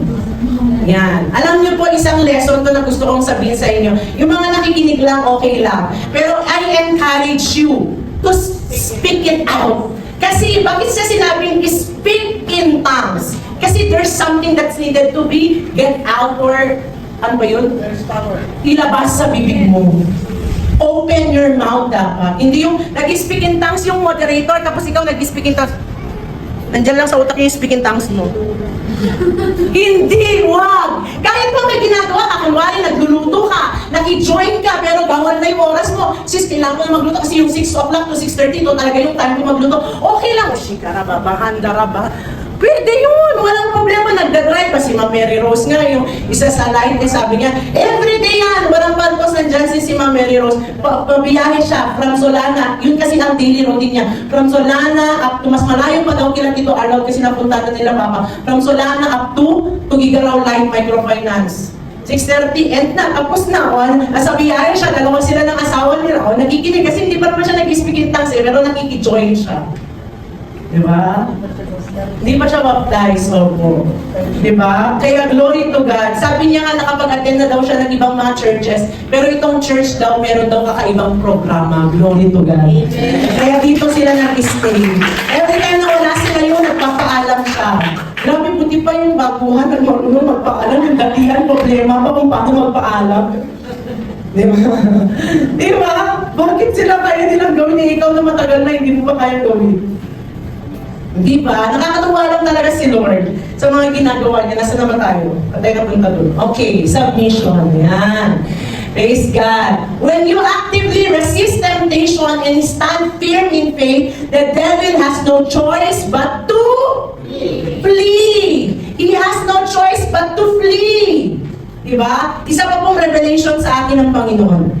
Alam niyo si Satanas, bakit malakas ang marami tayong naririnig na negative thoughts, battlefield of the mind. Depression, anxiety. Bakit? Bakit mas malakas yung sigaw? Alam niyo may revelation sa akin si Lord. Sabi niya, kasi si Lord, kanina umaga, si Lord, sabi niya sa Bible, you will listen to the still, small voice of the Lord. Why? Because the Lord is always on our side. He needs not to shout. Kaya nga, pag nandyan na kayo katabi mo, halika natin ito. Pag hindi pa magkatabi kami ni Ruth, paano ko makikipag-usap sa kanya? Ruth! Ay, grabe ba yun? Diba? Kailangan ko ba siyang sigawan? Hindi, Ruth, alam mo, may sasabihin ako sa'yo. Kasi, magkatabi niya kami eh. Pero pag malayo ko sa kanya, Ruth! Ruth! Ruth! Alam mo? Tama-tama mo! Alam ko. Diba? Kailangan kong sumigaw. Alam niyo ito, tingnan niyo ng mabuti ito, kung mali ako o tama ako. Si Lord laging nandyan sa katabi natin, kaya hindi niya kailangan sumigaw. Pero si Satanas, pilit kanyang sinisigawan para papagsakin ka, pero malayo naman siya. Para makuha ng attention mo. Diba? Pero si Lord na nandyan sa tabi mo, hindi mo maibigay yung attention mo, pero yung napakalayo, binibigay mo na binibigay yung attention mo. Kaya nade-depression, na-anxiety ka. Diba? Kaya alam niyo sa buhay natin mga kapatid, let us continue to, Lord, give me discerning of the Spirit. Diba? Very important yan sa buhay natin bilang isang Kristiyano. Kaya kung may sumisigaw dyan sa'yo, huwag mong tanggapin. Kasi si Satanas yun. Amen? Yan. Huwag kang papasukan ng mga negative thoughts na yan. Hoy, natamaan ka na naman ng word. Umalis ka na dyan sa church. Huwag ka nang mag-attend. Maglaylo ka muna. O, si Lord ba yun? No. Ka na. Lumipat ka na. Kasi lagi ka na lang naman pinapatamaan dyan. Ikaw na lang lagi pinupuntirya dyan. Di ba? Ay, nako mga kapatid. Pag yan ang napakinggan mo at sinunod mo, yun lang. Together again. May team song daw kayo. Together again. Hindi ko kasi alam yun eh. Kaya kalumaan, di ba? Ayan. Kaya let us learn to submit. Okay? Next, number 5 is stand. Yan. Take our stand with God. Kailangan alam natin na si Lord ang kakampi natin. Hindi si Satanas. Di ba? What then shall we say to these things? If God is for us, who can be against us? No one can be against us. No one can defeat us. No one can distract us. No one can devour us. No one can pull us away from God if God is with us. Diba? Kung si Lord ang kasangga natin, kung si Lord ang kakampi natin, kapatid, kahit anong pagdaanan mong ups and downs ng buhay mo, mananatili kang matatag at malakas. Amen? Hallelujah. Grabe nga yung grabe nga talaga yung testimony ni Brother Romeo nung, di ba, sabi niya papunta siya dito. Sabi niya bigla, Lord, bakit si Sister Jempa? Di ba, bakit si Sister Jempa yung dumaranas ng ganung kaasakit o pagsubok? Diba, anong sagot sa'yo ni Lord? Bro, anong sagot sa'yo ni Holy Spirit? Sabi niya sa kaya sa kanya Ayun, glory to God. Kaya sa kanya ko ibinigay, kaya sa akin daw binigay ni Lord. Kasi alam kong malakas siya. Glory to God. Diba? Inalaw talaga ng Panginoon. Parang si Job. Inalaw ni Lord na kunin lahat sa kanya ni Satanas. May conversation talaga, Lord. Baka may conversation sila. Sige, sige. Patunayan ko nga yung tibay ng Javelin na yan, anak mo. Sabi siguro ni Lord. Ay, ni Satan, no? Sige, sabi naman ni Lord. O sige, i-allow kita. Huwag mo nang kunin yung buhay niya. Biruin mo ba naman yun? Bad-bad, dumudugo ka, buo-buo. Kaya mo yun? Di ba? Bumabagsak sa sarili. Bumabagsak, kung i-compute ko, siguro 25 bags na nasali na dugo sa akin since day 1 na nasalinan ako. Di ba? Grabe, as in, sobra, Lord. Kaya, Lord, palitan mo lahat ng dugo na nasa katawan ko, dugo na ni Kristo, ito hindi dugo ng iba-ibang klaseng tao. Di ba? Galing sa CBMC, kung saan-saan galing, di ba? Yung mga dugo, kung sinong pinagpunan niya, kung anong klaseng tao, matanda ba yan, bata pa yan, nag-donate ng dugo. Alam mo yun? Imagine mo yung 20 na tao na nagbigay ng dugo sa'yo. Di ba? Grabe talaga si Lord. Grabe talaga siya. Glory to God talaga. Pero alam niyo po, nung mga times na yun na si Mama din, nagsisway na yan nung nasa hospital. Nung last na, ano na yun, July na na-confine ako. Nagsisway na yan. Gusto niya na akong paoperahan. Nagdo-double mind na siya. 50-50 na siya. Kasi hindi talaga na po nag-stop yung bleeding ko. May spotting pa rin talaga na kahit painumin ako ng pampastop, kahit turukan ako sa veins ko ng pampastop ng dugo, mga kapatid, hindi tumatalab. Walang epekto. Lahat ng doktor sasabihin sa'yo, hindi talaga yan titigil kung hindi mo ipapatanggal yan. Kung hindi mo ipapatanggal yan, mag-test mo. Pero yung mga na doktor magsasabi sa'yo ng ganun, ano na lang kayo kung ikaw na sa posisyon ko, baka nag-give-in ka na. Diba? Pati mga advice ng mga ibang kaibigan ko, ganyan, ipatanggal mo na, ganyan. May mga nurse din nagsasabi, pag pinatanggal mo, marami naman kaming kakilala na nakakasurvive dyan. Alam mo yung lahat ng tao sa paligid mo gusto nila ipatanggal na. Si Mama, dumating din siya sa point na nag-50-50 siya. Pero hindi siya nag-confess, pero ramdam ko sa loob niya. Pero ramdam ko kasi sabi niya pa, may hinihingi siyang sign kay Lord. Na kung tutuloy kay Doc Atoy o hindi. Pero ako, Lord, kahit walang sign, gusto ko tumuloy kay Doc Atoy. That time. Kasi by all means, ako sinasabi ko kay Mama, desisyon mo. Binibigay ko sa kanya yung desisyon. Lagi sinasabi sa akin ng doktor, desisyon mo yan, hindi desisyon ng magulang mo. Lagi sinasabi sa akin ng doktor.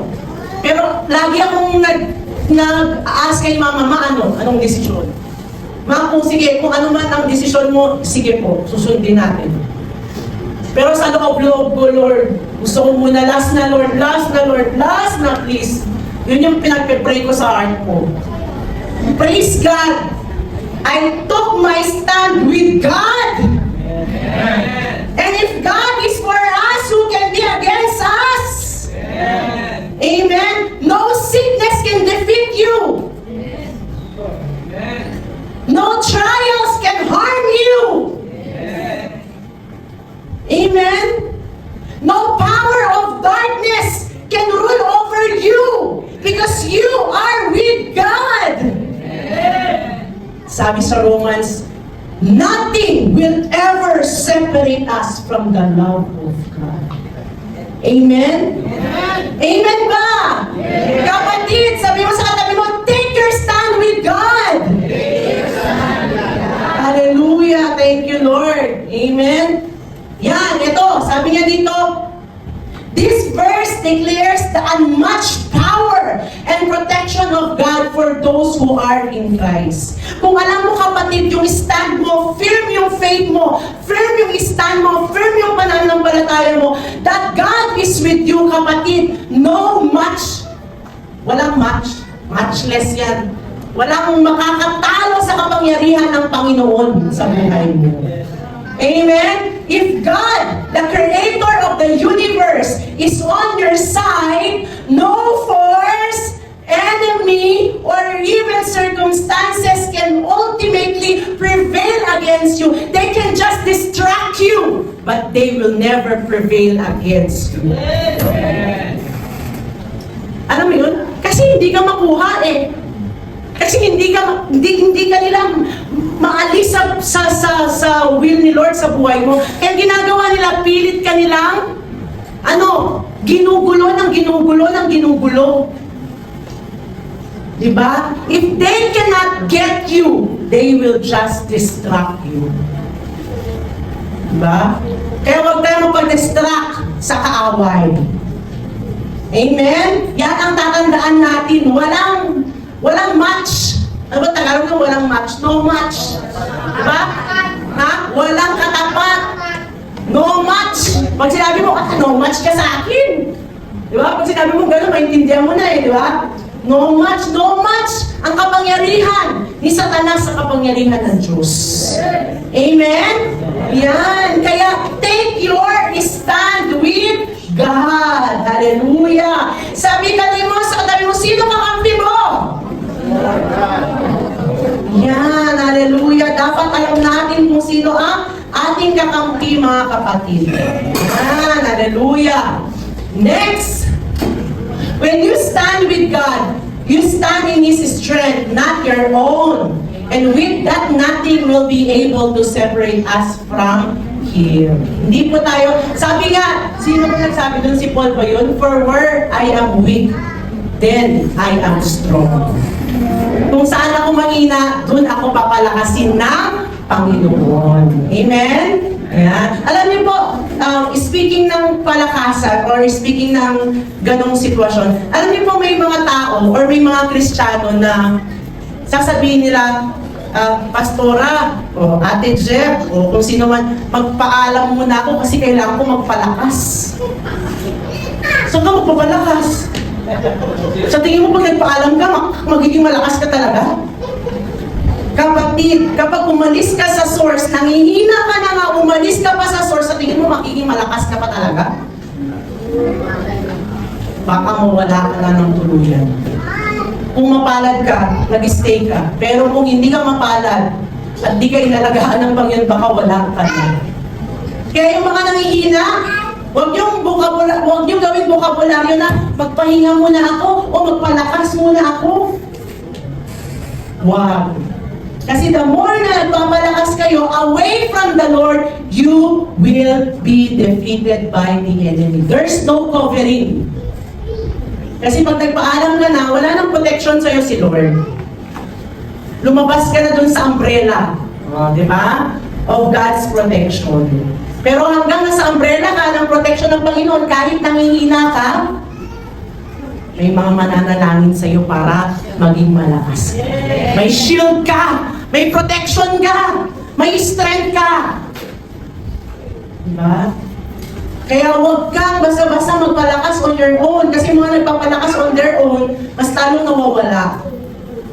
Amen? Ate, wait lang, baba ko na ako sa team, ayusin ko muna sarili ko. Kung hindi mo nga na kaya ayusin ng kasama kami, mas maayos po ba na nahiwalay ka sa amin? Diba? Tama ba o mali?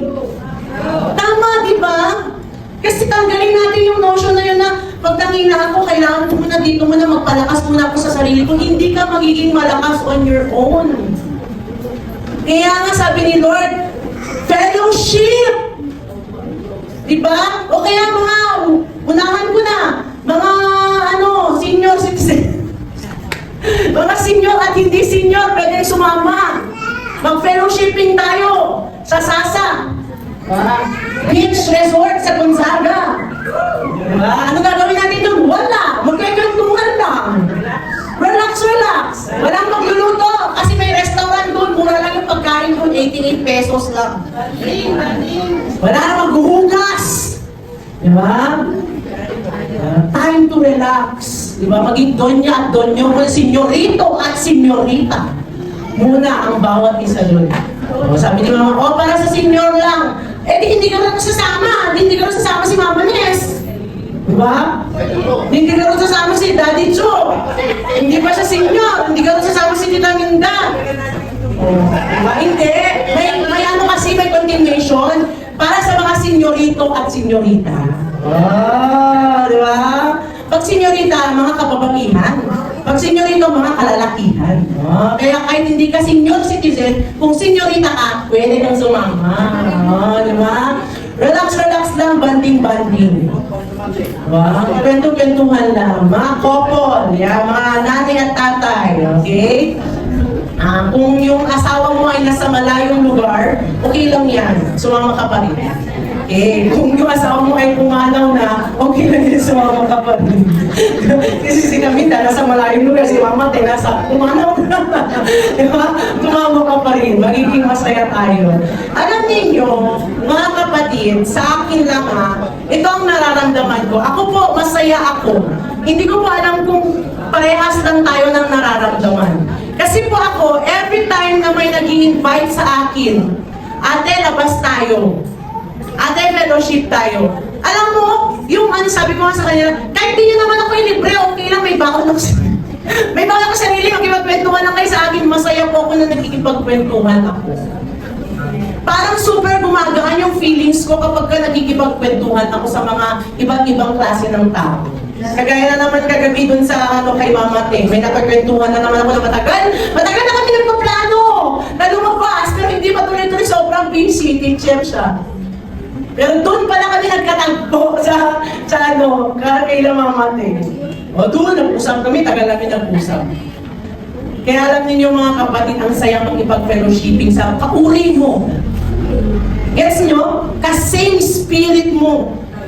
Ka-churchmate mo. Diba? Kasi yung mga pag-uusapan nyo dyan, mga salita ng Diyos, palakasan. Amen? Hindi mga chismis. Amen? Yan. O, diba?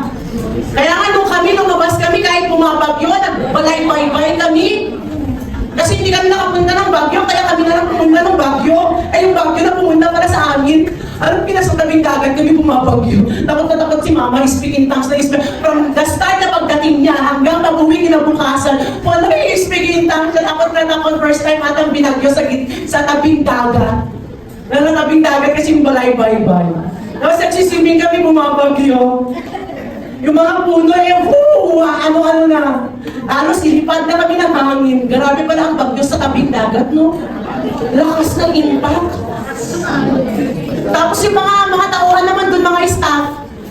Siyempre, tanong sila ito, safe ba dito? Safe ba? Oo po, safe dito. Sanay na sila sa bagyo.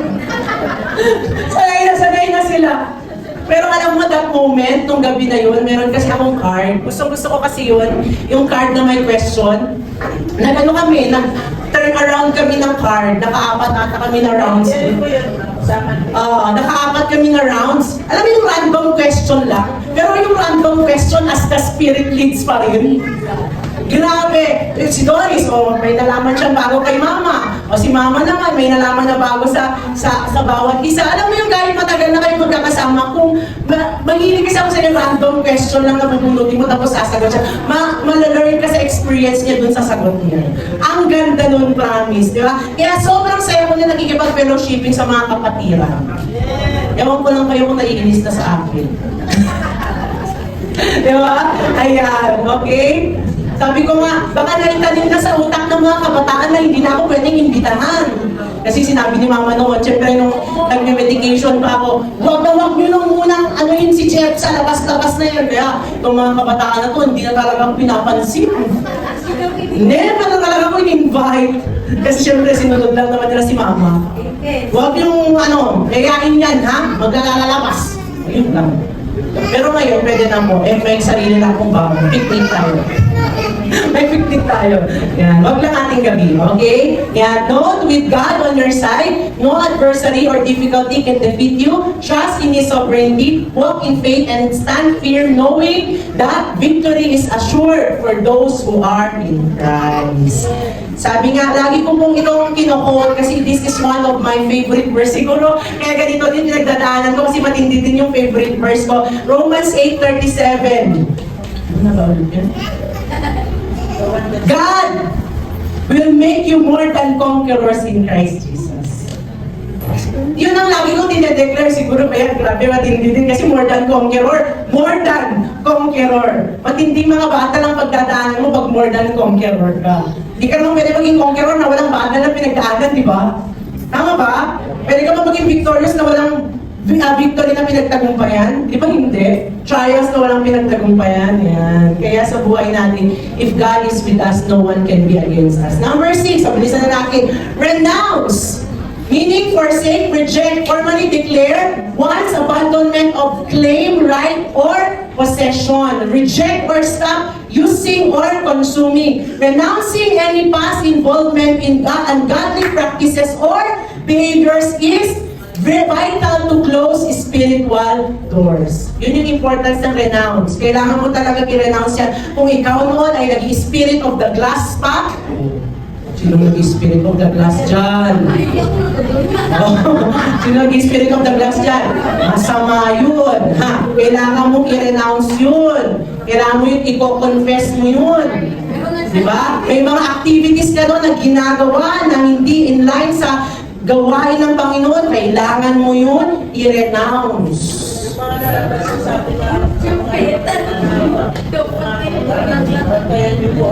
Yung mga nagsabi sa mga kamag-anak nila na namatay na, bantayan niyo po ako, tapos may lumipad na butterfly. Uy, si ano? Diba? Tapos may ninuno niya, tabi-tabi po. Alam mo yun, diba? Renounce niyo po yun. Talagang ano yun, mga evil spirits po yun. Alam niyo mga sumasapi, mga sinasapian daw ng mga espiritu ng mga lolo nila, lola nila, o ng mga kamag-anak nilang namatay. Hindi po yun yung espiritu ng kamag-anak nyo, hindi po yun mismo yung si Maria o kaya si Pedro, hindi po sila mismo yun. Si Satanas po, kung may anghel ang Panginoon na nakabantay sa atin 24/7, may anghel din si Satanas na nakabantay sa atin 24/7. Kaya lahat, kilala niya din sa buong buhay mo. Lahat ng ginawa din niya, kung sumapi, oy, bakit alam niya? Oo nga, si Lolo nga talaga yun. Kasi si Lolo lang nakakaalam nun eh. Deceiving. Kasi nga, kung may anghel ang Panginoon na nagbabantay sa atin, si Satanas din, ang kanyang mga demonyo, may naka-assign din sa bawat isa sa atin, 24/7 din yan. Kaya pwede tayong i-deceive. Kaya huwag ka maniwala. Kung naniwala ka dyan noon, may pinasukan kang ganyan, o kaya naman sa espiritista. Uy, may hindi gumagaling, masakit yung ganito ko. O, sige na, magpaano, albularyo ka! Albularyo? Ay, ano? Mula! Oo, alam ko yun. Ano yung kandila, di ba? I-renounce mo yun, te. I-renounce mo yun. Oo. Yan, yung mga mga ganyan, hula-hula, bolang kristal. Yung mga cards. O yung mga naniniwala sa ano yun, yung zodiac sign. Yan, Kristiyano na kayo, pero nagzo-zodiac sign pa rin kayo. Renounce, horoscope, renounce. Oo. Yan. Pero if you want to be set free, kailangan i-renounce mo yun kayo. Ha? O yung mga nagpapabasa, basahin mo yung palad ko, sister. Ilan yung magiging anak ko? O ilan yung magiging anak ko? Tapos pindot-pindutin naman. Ay, 10! Ay, 3! Pindot-pindutin kung ilan daw yung bukol na lalabas, yun na daw yung magiging anak mo. Diba? O, sige na, nagbubukol-bukol na kayo dyan. Sino na ata mga deliverance eh. Diba? Yan. I-renounce nyo lahat yan. Hindi mo yan gawain. Not godly practices. Those are ungodly practices. Nagbabasa ba kayo ng horoscope? Kapatid, wag na. Diba? Yan, mga yan. Masasama yan. Ay! Isa pa! Isa pa! Yung pinaka-latest ngayon. Yung... Nasa gulo ng dila ko. Manifesting! Yun, tama. Demonic yan. Satanic yan. New Age yan. Sinasabi ko sa inyo. Pag meron kayo, okay, dream house mo, manifesting, nilagay mo dyan. I-ano mo na yan. I-renounce mo na yan. Ay, ito. Demonic, satanic yan. Manifesting na yan. Ay, may share ka na post. Kasi gusto mo din yun. Manifesting, sabi mo. Ay, naku. Bakit di mo alam, nasasapian ka na ng masamang espiritu dyan? Diba? Okay ba? Okay ba? May natutunan po ba tayo? Amen. Yan, mga kailangan natin i-renounce. Have nothing to do with the fruitless deeds of darkness, but rather expose them. Meron pong, kung may mga magpapa-undergo ng deliverance dyan, later on magkakaroon tayo ng formal deliverance, meron kayong form na sasagutan dyan eh. May mga i-check kayo doon, yung mga experience ninyo, nagawa nyo ba yun, tapos isa-isa po yun i-renounce. Sobrang ano yun, sobrang nakakapagod yung deliverance ministry. But God can deliver us every day. Yung ano mo yung may parang naduduwal ka minsan, that is also considered deliverance. Alala ko naglilinis. Naduduwal ka yung pala buntis ka. Alala nag-deliverance ka. Ay, wrong. Very wrong. Yung pala naglilinis lang pala siya. Tapos kikising ka na umaga. Yung pala buntis ka. Diba? Ayan. Diba? Pero may mga ganun, lalo sa intercession, yung mga nakikipag-intercession, kung nararanasan nyo minsan, parang dumutura kayo ng ano, self-deliverance din po yun. Pwede din po yun. Wala namang pong problema doon. Basta isasabit mo lang lahat yan kay Lord. Importante sa deliverance, papakover ka ng blood ni Jesus. Hebrews 12:1, therefore, since we are surrounded by such a great cloud of witness, let us throw off, ano daw? Throw off everything that hinders and the sin that is so easily entangles, and let us run with perseverance the race marked out for us. Throw off. Kailangan i-renounce natin, ipagtabuyan natin. Yan, yung mga masasamang ginawa natin. Kahit pa noon natin ginawa, kung gusto po natin matotally set free, kailangan po yan natin na magpa-deliverance.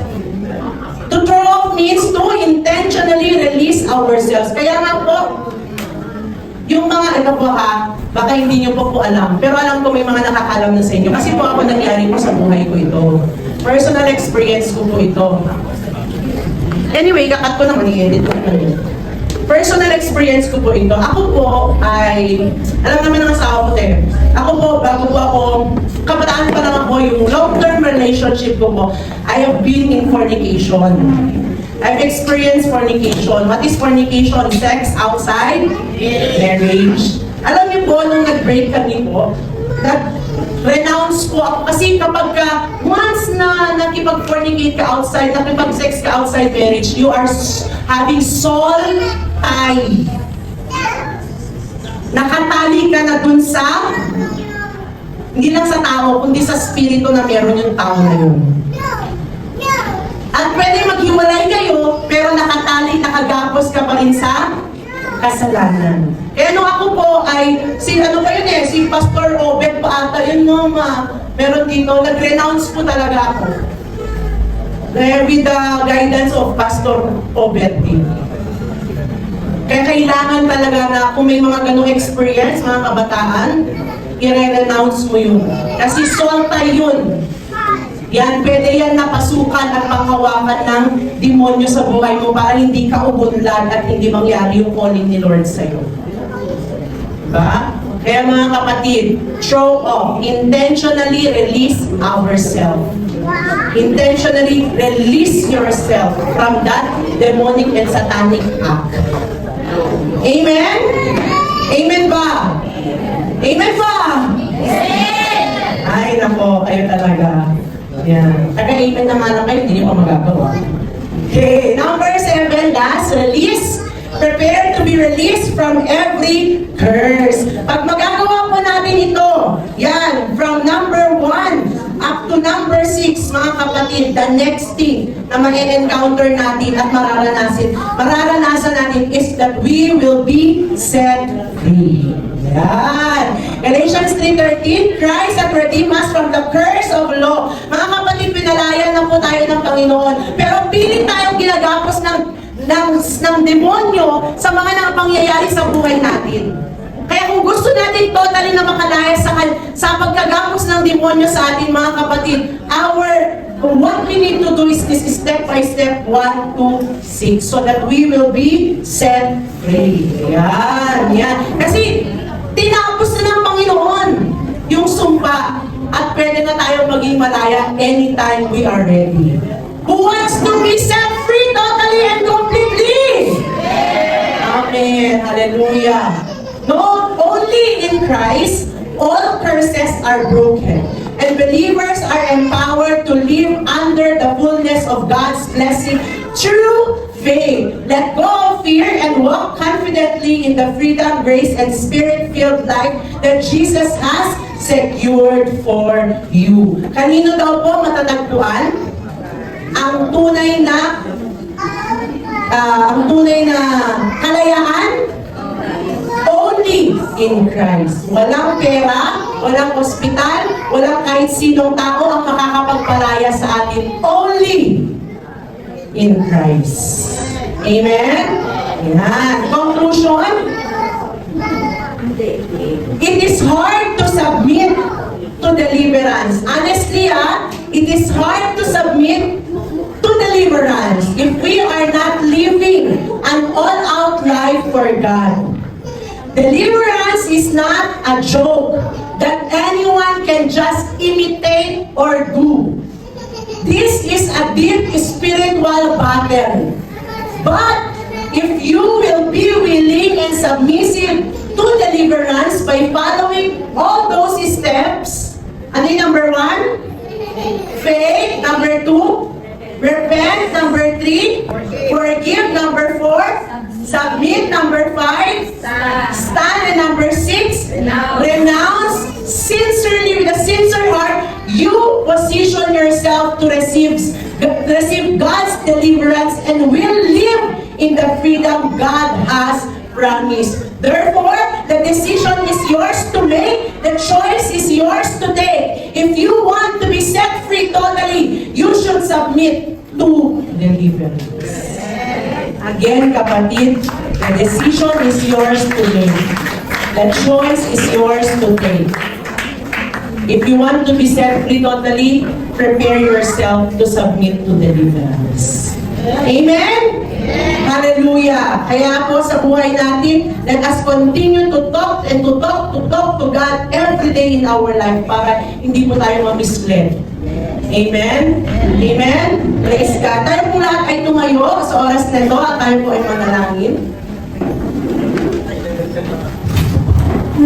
Meron po munang idadagdag siya. Upo daw po muna.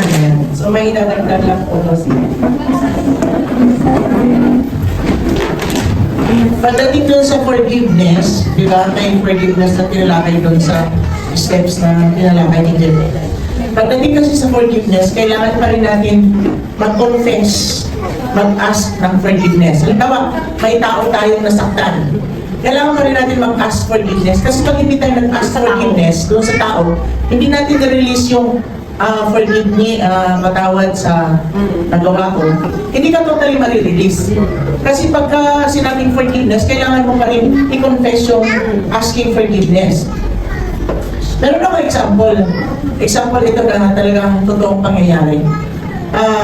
May isang kapatiran dito, may kapatiran dito, hindi pala isa. May kapatiran dito na matagal nang wala. At matagal na rin siyang nasa ibang ministry. Matagal na ginagamit ng Lord. Pero, praise God, kasi si Lord na rin mismo ang nangusap sa kanya, although ginagamit na siya ni Lord, pero siguro parang hindi siya mapalagay. Yun lang ang feeling ko. Kasi ako kasi, sa mga nagkasala sa akin, kahit na I release forgiveness every time, every day, I release forgiveness, naghihintay pa rin ako na mag-sorry sa akin. Personally. Hindi lang sa text. Personally, hindi sa text, hindi sa chat. Hindi sa text, hindi sa chat. Kasi, how can I bless you? How can I release you completely? How can you be totally set free kung hindi tayo nag-face to face? And to God be all the glory. At nag-meet kami nung dating kapatid na yon. Kapatiran pa rin natin siya ngayon, pero wala na dito sa church. Nasa ibang ministry na, ginagamit na ng Lord sa ibang ministry. At leader na sa isang ministry. At praise the Lord, dahil nag-meet kami, at ako talaga, before kami mag-meet, kasi nag-invite siya sa text, before kami mag-meet, Lord, ano ang agenda? Sabi ko sa Lord, isa lang ang hinihingi ko, Lord. Ang marinig ko sa mula sa kanyang bibig, I'm sorry, Pastor. Yun lang, Lord. Kahit sabi ko, ba't kailangan mo natin kumain? Hindi natin kailangan kumain. Sabi ko, hindi, parang table fellowship lang. Pero one word lang ang gusto kong marinig sa kanya. Sorry, Pastor. Yun lang talaga. In order for them to be totally released and to be blessed. Hindi ako pwedeng mag-release ng blessing na hindi mo sinasabi sa akin, I'm sorry. Kasi wala ang total forgiveness doon, although nag-forgive ako eh. Kahit everyday ako mag-forgive sa'yo, hindi ka ma-release kapag hindi ka humingi ng sorry. Ganun po Principle ni Lord yun, that is biblical principle. Confess your faults to one another and release one another and pray for one another so that you may be healed. That is deliverance. Biblical principle ng deliverance yan. No? So, ngayon, sabi ko, Lord, sa loob-loob ko, natuwa ako to God the glory. Ito ang hinihintay ko. Ito ang hinihintay kong marinig ko sa bibig niyo. Sorry, Pastora. At sabi niya, sobrang miss na yung mga teachings natin dito. Parang nami-miss nila ang teachings natin dito. At nung nag-anniversary tayo, gusto nilang pumunta. Naghihintay lang silang may mag-invite sa kanila. Nauuhaw, no? So, nauuhaw. So, nasabi pa rin iba. Naranasan namin, nag-iba kami ng church, pero hindi namin nakakalimutan yung mga teachings. Kasi, ibang-iba daw talaga, no? So, kayo din, nakakapagsabi din kayo mga nakatin na sa iba, ibang-iba dito. Anong pinagkaiba? Kasi ang church na to, si Lord, si Holy Spirit ang programmer. Hindi tao. Hindi ito pag-aari ng tao eh.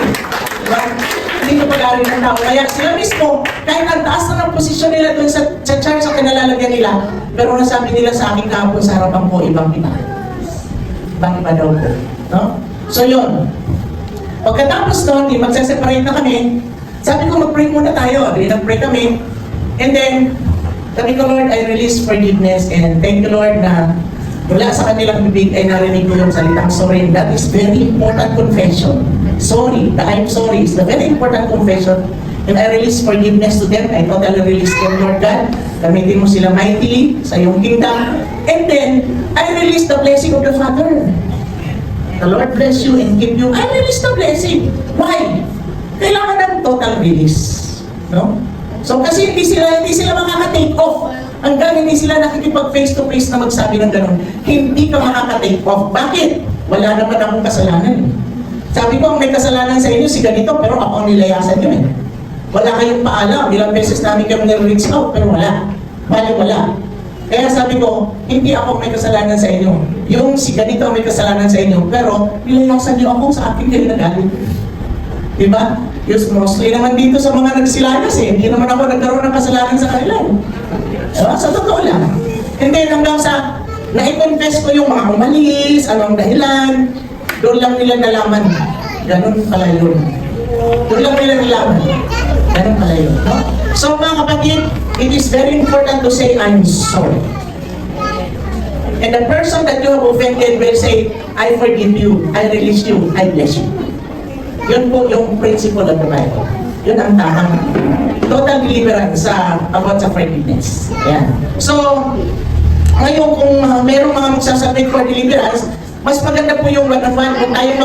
Huwag tayong magmamass deliverance kasi pag nag-mass deliverance tayo, magulo yun. Magulo, nakakapagod at hindi nyo alam kung totally ma-release kayo. Mas maganda yung deliverance na confession. After confession, mag-minister kami sa inyo ng deliverance. Nare-reveal sa amin ng Lord kung mga spirits, pero dapat may confession muna para mas mapabilis ang process. Ayoko yung mass deliverance, nakakapagod yun. At saka hindi totally talaga nare-release ang mga tao doon kasi may mga naiiwan. May mga natitira, no? Para totally ma-set free. So, sabihin nyo lang kung sino yung magpalista na lang, yung mga magsasubmit for deliverance. Pag ready na kayo ha, gusto ko yung ready kayo. Ayoko yung magpapadeliverance tapos hindi naman magko-confess talaga. Kunyari lang. O mas marami ang babalik. So, ganun po mga kapatid. Okay? So, yun lang. Thank you very much and shalom everyone. Thank you then. Amen. Praise God. Kahit ako mo nung nakaraan, may isang part din ng team. Sabi ko, dinausap niya ako, dinarusap kami, tapos nung nag-pray kami, Lord, binabawi ko na din yung sinabi ko sa kanya na bahala ka na sa buhay mo. Binawi ko na. Kaya talagang si Lord na lang mag-move sa buhay niya ngayon. Yan, kaya kailangan talaga natin yun i-announce, i-confess. Yan. So tayo po lahat ay tumayo at tayo po ay manalangin. Thank you, Lord. Kaya yung mga ready na dyan, magpa-deliver ay magpalis ka daw. Kasi one-on-one to. personal, mahirap daw ay matrabaho masyado yung mass deliverance. Kailangan one-on-one talaga. With a willing heart and a renewed mind. Pagka nagpa-deliverance ka po, talaga yung pagkilos ng Panginoon sa'yo, makita mo po at yung growth mo sa spiritual life, mararanasan mo po. Basta magsabit lang tayo properly and accordingly. Let us pray po. Hallelujah. Thank you, Lord. Father God in heaven, we thank you, Lord, for the words that we have heard tonight. Maraming salamat po, Panginoon, sa lahat ng mga instructions and directions mo sa aming mga buhay. Nalaman po namin, Lord, requirement for deliverance because, Lord, you want us to experience total and complete freedom. Now, it's our choice to make, it's our decision to take, Panginoon, kung ano yung dapat namin gawin sa buhay namin. Yung may mga desire, Lord, na magpa-deliverance, I pray that you will continue to instruct each one. You will continue to direct each one and ipaalala mo sa kanila, Panginoon, yung mga dapat nilang alalahanin. And I pray, Lord, na kung sino man yung willing magpasubmit sa deliverance, Father God, one-on-one, personal, Lord, thank you na ngayon pa lang ay binubuksan na po namin ang kalangitan sa buhay ng mga taong ito at patuloy na ang pangako mo po ang mapangyayari sa buhay ng bawat isa. For only your plans for us is to prosper us, not to harm us, but to give us good hope and a bright future. Thank you, Lord God Almighty, na so be it done. Yan po ang mapangyayari sa buhay ng bawat isa sa amin. Kami po ay lalakad in accordance to your will, plan, and purpose. This church, Lord, kagaya na sinasabi lagi ng aming mga pastor, that this church belongs to you alone, Father God. Ikaw lang pong maparangalan sa ministeryong ito. Ikaw lang pong maitaas at tanging ang programa mo lamang po ang magaganap sa lugar na to. Hindi po programa ng tao, hindi po will ng tao, hindi po desire ng tao, kundi programa mo, will mo po ang mapangyayari sa ministeryong ito. Na hanggang nandito kami sa ministeryong ito, Lord, we know and we believe that we are covered with your most precious blood. No plans and walls of the enemy will ever gonna prosper against our lives because, Lord, we are under the umbrella of your protection. Father God, we thank you so much for everything that we have learned today, and I pray that let all of these things, Lord God, be engraven into the innermost part of our being, that we will live in your word that we have learned and have spoken today. Father, bless each and every one, even for the tithes and offering that we're about to give unto you. Thank you, Lord God Almighty, that our barns will never be empty and all our storehouses will always be full as we give to you honestly and faithfully our tithes and offering. Father, we give you honor, glory, and thanks in Jesus' mighty name. Amen and amen.